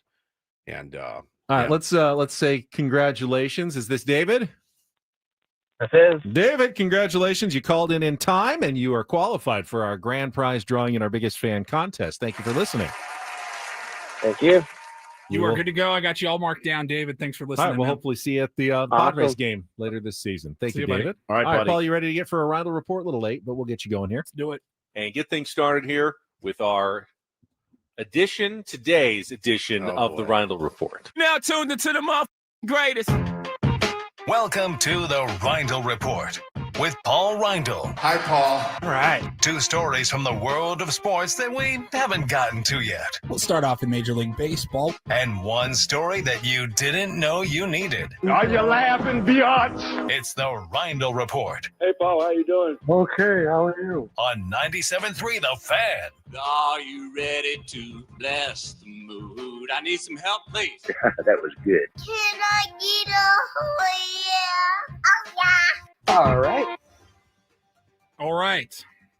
All right. Quoted David as our qualifier. All right. Biggest fan. All right. He didn't. His defense. He didn't win anything. He true. Just qualified. That's fair. If he won it, I'm sure he'd be. He was also on hold for like 7 minutes while we did the whole. Tyler Wade. He was tired. Of the whole rigmarole. Yeah. All right. 3 random fun stories here to start off. We'll start off on a local note. Saw this report going around that UC San Diego has a pretty surprising and maybe borderline startling problem with a large percentage of their students not able to do third grade math. Come on. I'm reading a post here. It says UC San Diego's released a new report documenting a steep decline in the academic preparedness of their freshmen. The number of entering students needing remedial math has exploded from 1 out of every 100 to 1 out of every 8. 1 of 8. Yeah.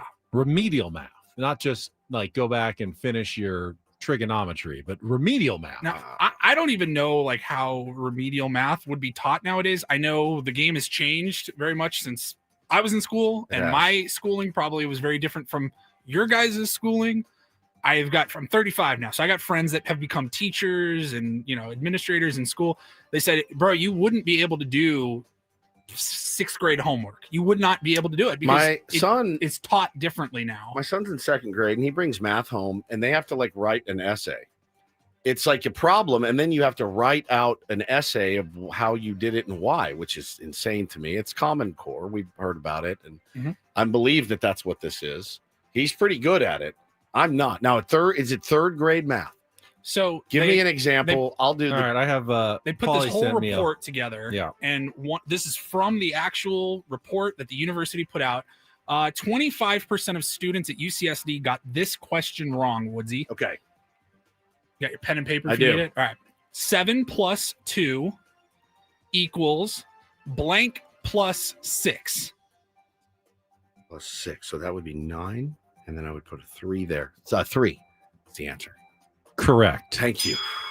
So 25% of UCSD students. There's no way. This one's a little tougher. Add the mixed fractions. What? 6 2/3. 6 and 4 2/3. Give your answer as a mixed fraction. Okay, that would be.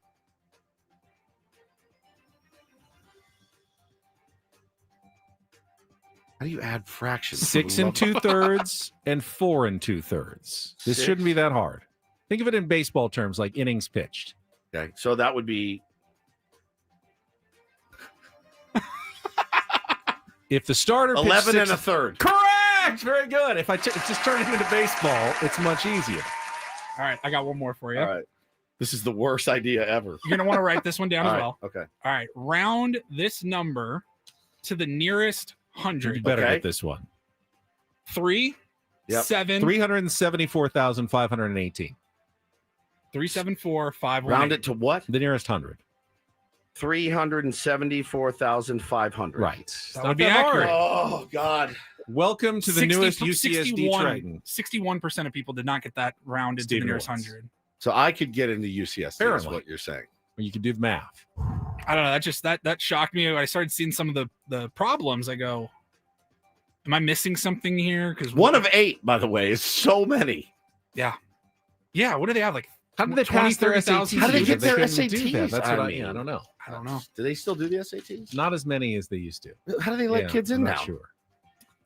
Did you guys feel prepared They for look college? at their Instagram feeds. Polly, I was so unprepared. Judge their Instagram feeds. I talked to my dad this morning. I was driving in. We talk a couple days a week on the way in, and my nephew is he's a freshman and it's hard. He plays football and he's struggling to prioritize and all this. And he goes, I don't know.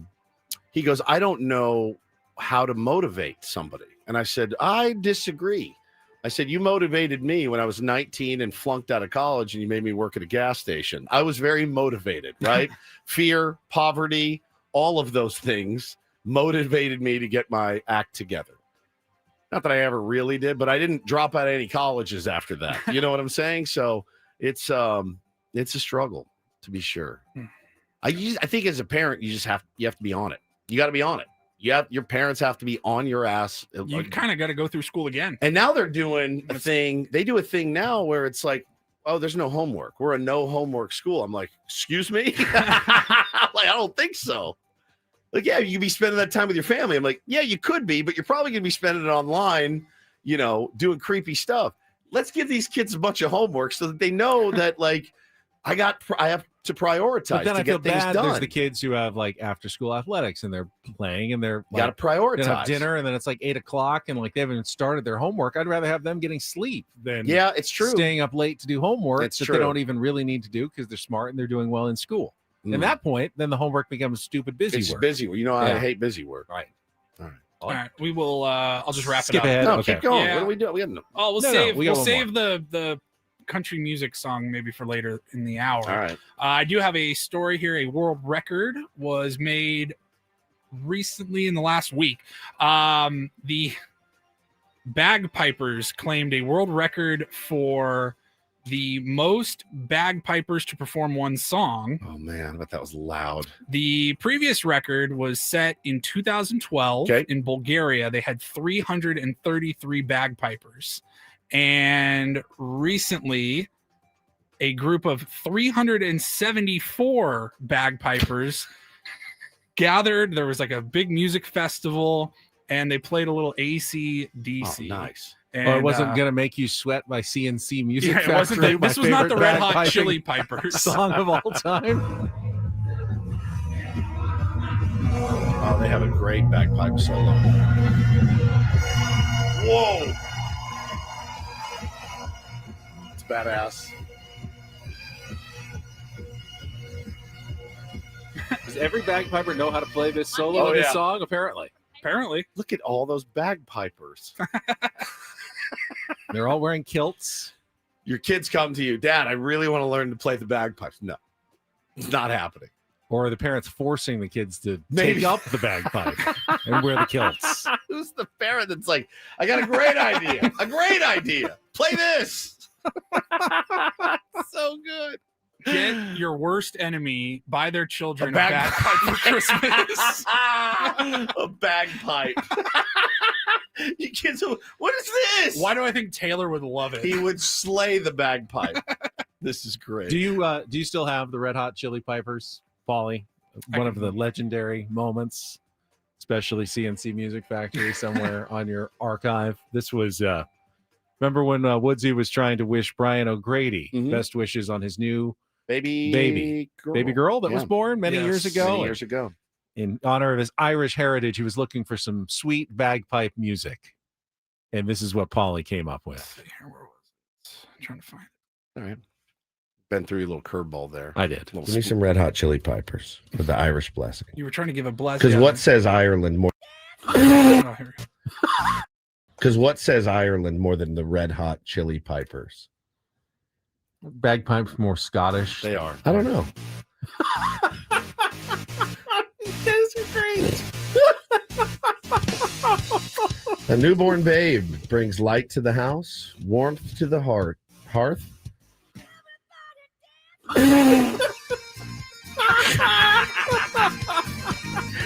And joy to the soul. For wealth is family, and family is wealth. Slay. Everybody dance now. There's no more joy to the soul that I can get than from The the Red best. Hot Chili Pipers. I love them. They just cover all sorts of different stuff with their bagpipes. The groupie scene for those guys is insane. It's absolutely Oh my insane. God. I just remember it was on the spot. You're like, Paulie, Just play I something. need some bagpipe music or something because it's, we're making the jokes. And I'm like, all right. And I just pulled up the Red Hot Chili Pipers. Yeah. I'm like, that could be funny. That's good. It was like an Avicii song or something. Yeah. That was So brilliant. wake me up. All right, let's we'll save your last story for later because we do have a football threesome. Is that Avicii. Can you redo and find a nice, What? sweet Irish Paul, what is blessing? the Red Hot Chili Pipers? Love the name. Love the that. name. No, it's brilliant. Love the name.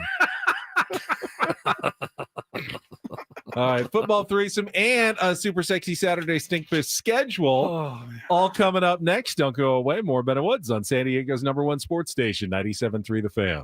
Gambling problem? Call 1-800-GAMBLER. GEGE 0000466. For a full list of games and rules, play at 7 Mile Casino. Visit 7milecasino.com. Spending all this time trying to figure out what to do on a rainy weekend when the answer is so clear. Make some time to head down to 7 Mile Casino. San Diego's best card room is also, well, a great place to get out of the rain. Play some California-style blackjack, Texas Hold'em, poker, pai gow, or baccarat. Got some great food to eat as well. Obviously, we love the Kung Pao chicken. Very, very delicious. But I've had breakfast there. I've had lunch there. I've had the salt and pepper wings. I mean, everything is fantastic. They got the 24/7 players menu. So always got something delicious to eat at 7 Mile Casino. About to tell you what a big football day it is tomorrow. They got TVs throughout, even in the gaming area. So you can watch while you play. You can watch while you eat. You can enjoy a cocktail with friends at the bar, full bar at Sammy's at 7 Mile. And tomorrow, make sure you check out the weekend brunch, Saturdays and Sundays, 9 a.m. to 3 p.m., voted best in the South County. So many different reasons to go and so easy to get to. Just hop on the 5, head south toward Chula Vista, get off at E, stay on Bay Boulevard on the west side of the freeway. You are there within like a quarter of a mile. It's 7 Mile Casino, just 7 minutes from downtown.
Hey, player, this is all yours. This room with this view. This speakeasy with this cocktail. Hey, could you make that too? The spa with this. Ah. And this pool on this roof. This is all for you. The all-new Hamul Casino Resort, now open.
Better Woods appear on the David P. Shapiro fan hotline. David P. Shapiro, criminal defense attorneys helping good people regain control of their future when charged with a crime since 2010.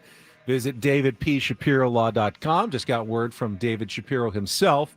Glad you like your ice shaker. I love it. Infuser. The ice shaker. Bottle. Yes. With the David P. Shapiro fleur-de-lis and logo. Yeah, big fan. Enjoying that. Yeah, very much. And you're very lint-free thanks to his lint sticker sheets. It's good. It's good. It's good merch. It's better than like some weird, you get weird stuff. Oh, cool. A stress ball. Nobody's ever thought of that. I mean, radio, before. we're the kings of like swag, like station swag. Yeah. People love swag. I love it. I always wonder how effective it is. Like someone sees that with his logo on it. Will that make them remind them that when I just got arrested, I should call David P. Shapiro? Because as I'm having this, I just wonder how the swag works. Hopefully the radio advertising works, like because I talk about it, that you'll think of him. Yeah, of course. I just wonder whether the bottle works as well or not. It I works just for don't me. know. He made me very happy. Very good. I don't always get arrested, but When when I I do, I call David P. Shapiro. Shapiro. Perfect. 100%. All right, we are overdue for a football threesome. 24 hours and change. Let's get to it. Can Ben and Woods interest you in a threesome? A threesome would be fun. No, not that kind of threesome. Talk dirty to me. We're ducking end arounds, the best tight ends in the world, and going all the way in this game of inches. 2 inches short, maybe less. Story of my life. It's the NFL threesome with Ben and Woods, brought to you by Hamul Casino Resort, the Players' Place, on 97.3 The Fan. Personal foul, 69, offense. He was giving them the business. Oh, we can skip over our Thursday night preview as the game is already over. If you bet on the Jets, congratulations. They were 13.5-point underdogs and lost by 13. The old ugly cover for the New York Jets, but Patriots now best record in all of football. As we all speculated. After their 27-14 win. Travion Henderson, 3 touchdowns, and Drake May continuing to put himself in the MVP conversation. As again, we all speculated. Watched a little bit of that game last night. What Vrabel's done has been pretty amazing. I mean, that's quite a turnaround for New England. Well, I was going to say something else. The Jets for the Jets. I mean, a Coach of the Year candidate, an MVP candidate. Yeah. Didn't see that one. They're coming. running away with the AFC East right now. I mean, 9-2. The Bills are behind them at 6-3. I saw someone refer to the won 8 Patriots in a row. The Patriots fans as the long-suffering fan base. It's like, what, 4 years since they won That a was Super Chris Bowl? Rose. Yesterday he was joking. Oh, that's right. Yeah, that was a joke. He was joking. I think someone said it for real, though. I think he was That referring doesn't- to someone. that who said doesn't it for surprise real. me. Yeah. He was joking. Yeah, for he sure. was joking. Intriguing matchup of the week. I'm going to go in the AFC West again. Chiefs, Broncos on Sunday at 1:25. The Chiefs on the road, despite being 2.5 games back of the Broncos, are favored in this game by 3.5.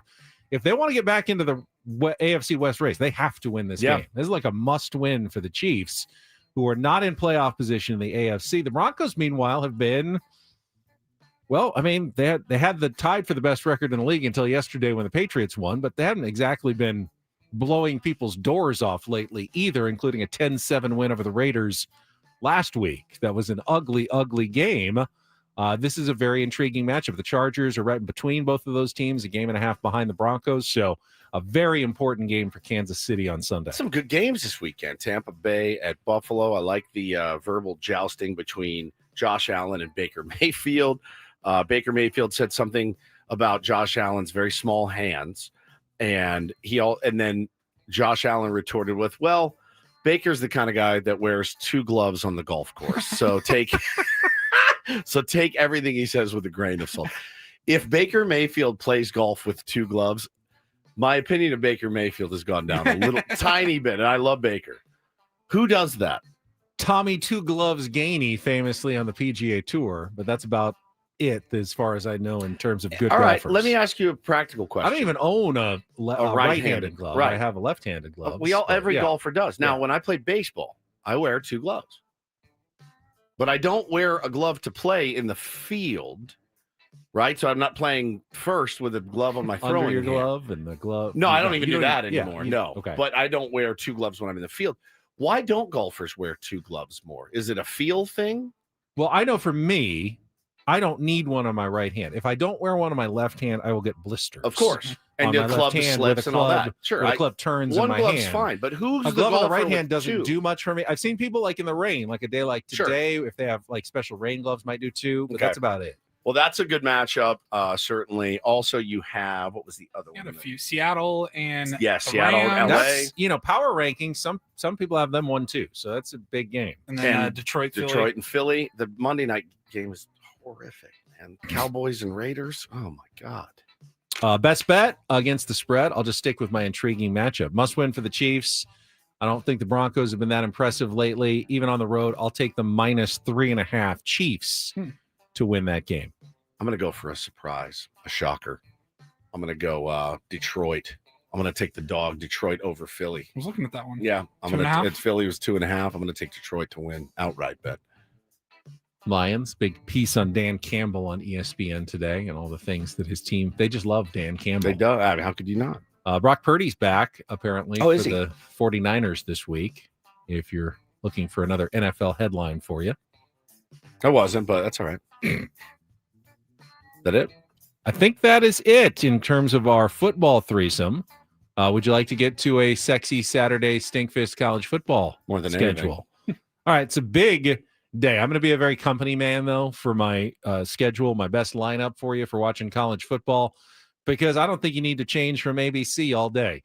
Start at 9 a.m. with number 9 Notre Dame visiting number 22 Pittsburgh on ABC. College Game Day visiting Pittsburgh for the first time ever. Notre Dame, really their biggest test since the first 2 games of the season. They did beat USC, but that was at home. This is a road game.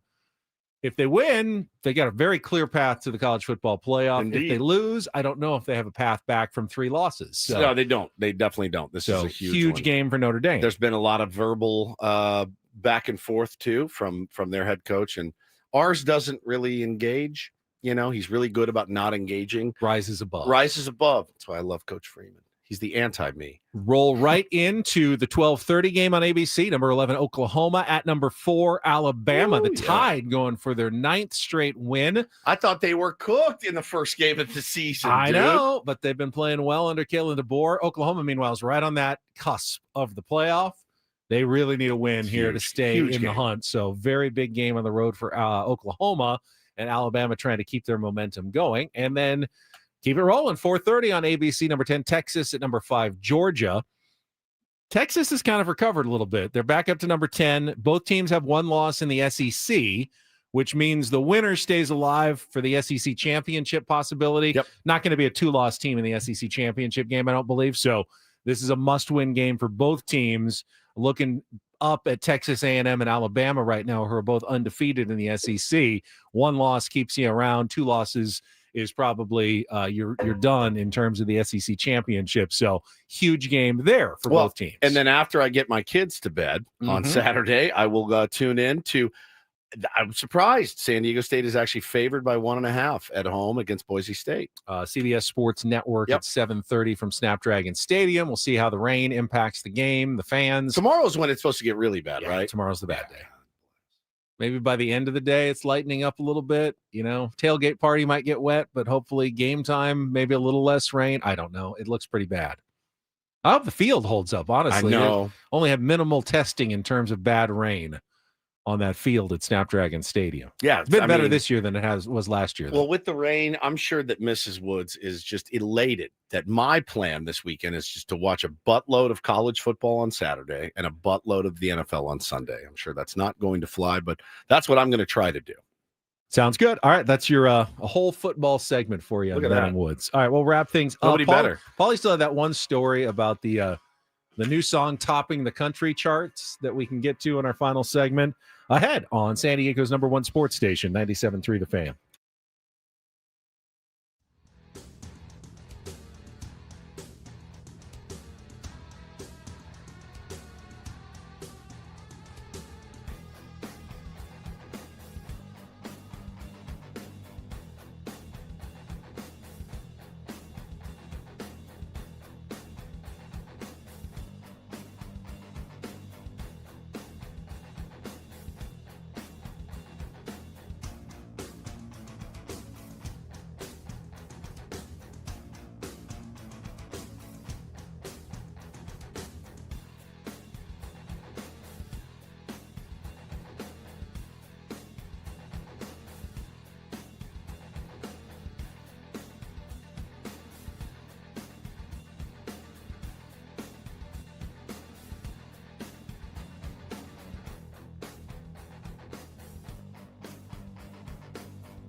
Hey, player, this is all yours.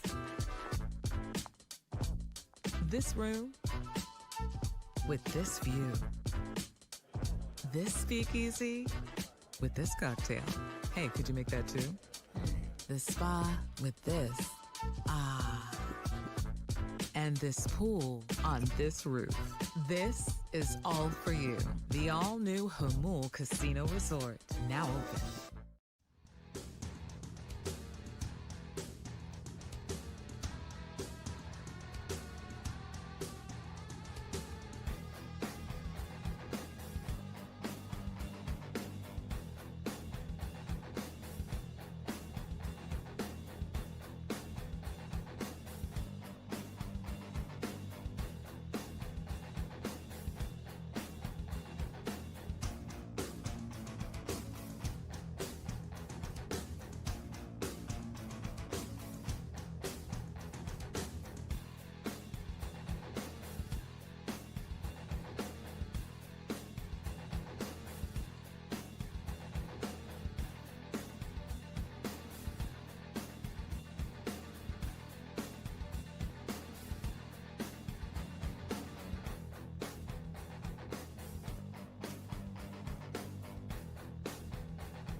This hour 97.3 The Fan is brought to you by Staples. Have an easy holiday only at Staples. Save on custom cards, custom wrapping paper, great gifts, plus holiday shipping supplies and services to get your packages there safely. Don't miss out on the latest laptops, up to 45% off. Staples, that was easy. Starting to get some holiday plans on the books, getting invited to family festivities and such, because we're not that far away. Thanksgiving is in what, 2 weeks? 2 weeks from yesterday, I believe. Oh, yes. Love Thanksgiving. So we got we got a full week next week. Yep. And then Monday, Tuesday, Wednesday. We have we go to my mother-in-law's for Thanksgiving. It is quite a scene. It's so much fun. You make the deviled eggs. I know. She makes them for you me. You eat the deviled eggs. I make the green bean casserole. And I make like troughs of can of mushroom soup, yep. sort of casserole, and the green beans, and then the crispy. My secret is I just double up on the crispy onions on the top. You just buy the ones that are already fried from the store. No, I fry my own onions. Do you? Yeah, no, of course. Are you out of your mind? I don't even know. Nothing homemade out of your casserole at all. I don't think there's a real canned soup, French cans of beans. Yeah, that's it. And then you don't even use fresh beans. Canned beans too? No, it's just all out of school. cans. Yeah, all out of cans. It's delicious. And I make it every year. And I make upgrade this year. A little fresh green beans. No. That means I have to wash them, snap them. Forget it. I don't even think it would taste as good. I really don't. I don't think it would taste as fresh good. beans always. I don't think so. Better. All right, use frozen beans at least then. Okay, I'll use frozen. The canned beans. No, because then I don't know how to defrost stuff really well. You don't have to. It's going to cook in an oven. Oh, that's just fair. Put it in there. Okay. I thought I had to defrost them first. Frozen will be better than canned beans are the worst. Really? Yeah, because you get the can. It just sits in the can for 1953. Green beans in a can don't make you fart, Paulie. Del Monte. Del Monte, delicious. beans. What's wrong with Del Monte? So I make that. And there's so many people that I have to so I have to do a lot of math. Yeah, there's a canned taste. It's funky. There's not taste delicious. Yes, canned vegetables are funky. Have you ever had fresh beans? I don't think I have, actually. I'm sure you have at like a good restaurant when Yeah. you order green beans at a good restaurant sometimes, like side dish at a steakhouse. Those aren't coming for a can, I promise. I never eat green beans really anytime but Other that than Thanksgiving. Okay. What do you make? I don't make anything, but I'll help with anything. I've snapped a lot of beans Have in you? my life. I don't snap the helping out. beans. So what do you bring to the table then? I just volunteer to help in the kitchen. Yeah, that's what I do. Have you ever carved a turkey? No, Me usually that neither. falls to my brother. You or have to do some it every other year? Family member. Usually it's Yeah. just a house full of women, and it's. Are you saying women can't carve turkeys? No, they ask me. They're like, "Hey, carry this cutting board with a giant turkey on it over my here." wife cooks cut it professionally now. There'd be no reason for me to step in and I have try to get do the anything electric myself. Ring the bell carver. on yourself, Paulie. Just ring the misogyny bell. There it is. I would be happy to not do it. Correct. I get it. My dad, if you've ever want to see, now that's a TikTok video. My dad carving a turkey. By the time it's done, it looks like a skeleton. Like Really? It gets every morsel of off of it? Nice. that. I'm Ben, impressed. You've never. I'm impressed. I actually had to do it last year. I just remembered. I showed up to Thanksgiving. Electric knife or real knife? I show up Yeah. to Thanksgiving last year, and my father-in-law goes, "Hey, I was looking for you," and I go, "Oh, for what?" I'm bringing all the green beans I already made in. He goes, "Come over here and help me." They had 2 turkeys. He goes, "I'll do this one, you do this one," and I got the flop sweats, Oh God. and I had like a knife and a big fork, and I'm just trying to like when I play craps in the casino, I don't know how to bet, so I just shadow someone. So I'm just looking at him, and I'm trying to carve this thing.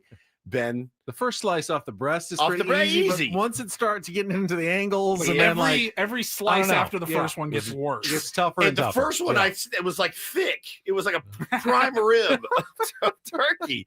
And I was sweating. I was like, am I doing this anywhere near the right way? There was so much meat. Watching my dad, he's like a surgeon. That would be a good TikTok. Like sped it up, like the guy who carves the perfect turkey, and then it's All right, and he's in there. big Here's pile what at he the does end. too. This is the best. Watch him on Thanksgiving. He has an electric knife. He has other knives, and he does it. And then you'll see him carve a couple, and then you see him put a couple in his mouth. So he'll carve 3, take a bite. Carve 3, pick some off the end.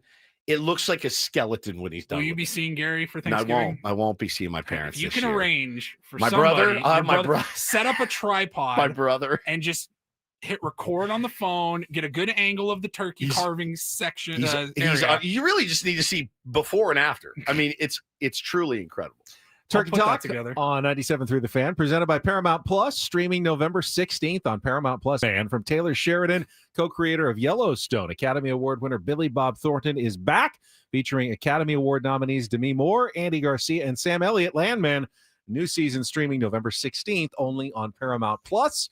Last check of traffic and maybe a little country music to wrap up Ben and Woods next on 97.3 The Fan. Ish. From the 855 Get Ross Traffic Center, protecting San Diego after accidents or injury, here's Kelly Danick.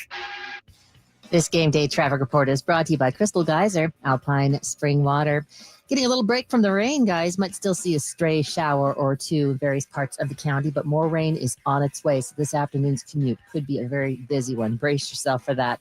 Right now, we are pretty much accident free. Just a little debris reported in middle lanes on southbound side of the 805 right before Murray Ridge.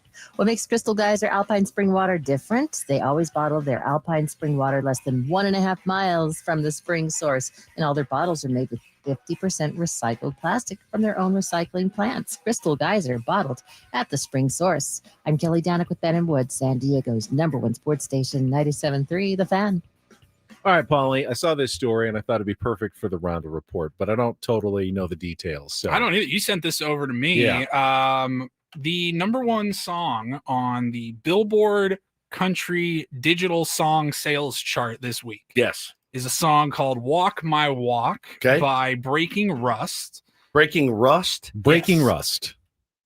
R-U-S-T. Breaking. B-R-E-A-K-I-N-G? Yeah. Breaking Rust. And if you go to their Instagram page, it says only outlaw country and soul music for us, but there's no mention to the fact that it is completely made up of artificial intelligence. AI, it is an AI song. There's no actual Does music not here. actually exist. It's a whole album. Yeah. Yes, the whole album. And this song, Walk My Walk, was the #1 country song in America this week.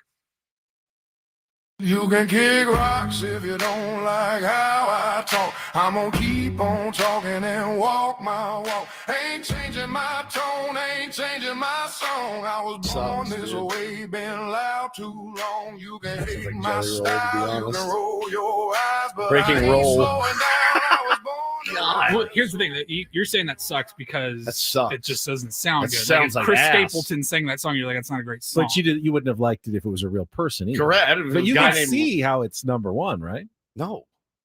It sounds like ass to me. But all the other ones do too. There. To you. God, that is I thought he had terrible. a decent voice, or it. Yeah, what do you say? Is it it? It had a decent voice. It's got a nice. What does the lead singer have, like a name? I don't. Rusty. Rusty. That's horrible. So what? Is this like a bit somebody did, and they're like, "Ha ha ha!" See, I went to #1, or is there originates, someone in Nashville like, "Hey, this all sounds the same anyway. Let's just throw it in a computer and spit it out." We are destroying art in this country. We are destroying art. You can kick rocks if you don't like how I talk. You're not even a real person. How do you walk? Where can I see Breaking Rust in concert? This sucks, dude. A lot of people said it sounds a lot like Old Town Road song. A little bit. They all have the same. Well, yeah, because the same AI chord. only can take from things that already exist. So it's always going to be somewhat of a copy. It'll always, in your mind, remind you probably of something else, because that's what it's drawing from. What we have all decided is popular and good in the world. I don't like it. I hate it, man. It's just destroying the concept of art and especially in music. Like, it's destroying the guy that is sitting down with a pen and a paper and a guitar that's saying, this is what I'm going through. I'm going to put it to music. All right. So if you got rid of AI, Maria says it's destroying everything, including college, because, people will write papers. Just say, AI, write me a paper about, the theories of John Locke, and it'll churn out a paper for you. But I mean, didn't Google should we get rid of Google too? No more search engines. I mean, at what point are you doing the work, and what point is technology just helping you as opposed to doing the work for you? This is not helping. This is just, here's new music by Breaking Rust. I don't disagree, but where's the line though? Is this the line right now? That's the line. This has crossed the line. Like, are John and Tammy country music station? Are they playing? Hey, here's the new single from Breaking Rust. Or are they? It's the #1 song in America. Paul, you just made I just shorted out. I think it is so bad, man. Yeah, like Smash Numbers says, 50% of the internet is just AI bots talking to AI bots. It's so true. It's so true. Well, why don't we try? Coming up Monday morning at 6 a.m., we'll just write into the chat prompt, create an entertaining 4-hour morning San Diego sports Padres entertainment show, and see what happens, and see if everyone enjoys it. It can't be any worse than today's work. Show. That's fine. All right, that's it for us. We are done for the week. Appreciate everyone. Hey, living through another week of being a Padres fan. Hey, it's always fun. What's next week going to bring? For executive producer Paulie Reindl, for Stephen Woods, I'm Ben Higgins. Enjoy the rest of your Friday. Be safe out there on the roadways from San Diego's #1 sports station, 97.3 The Fan.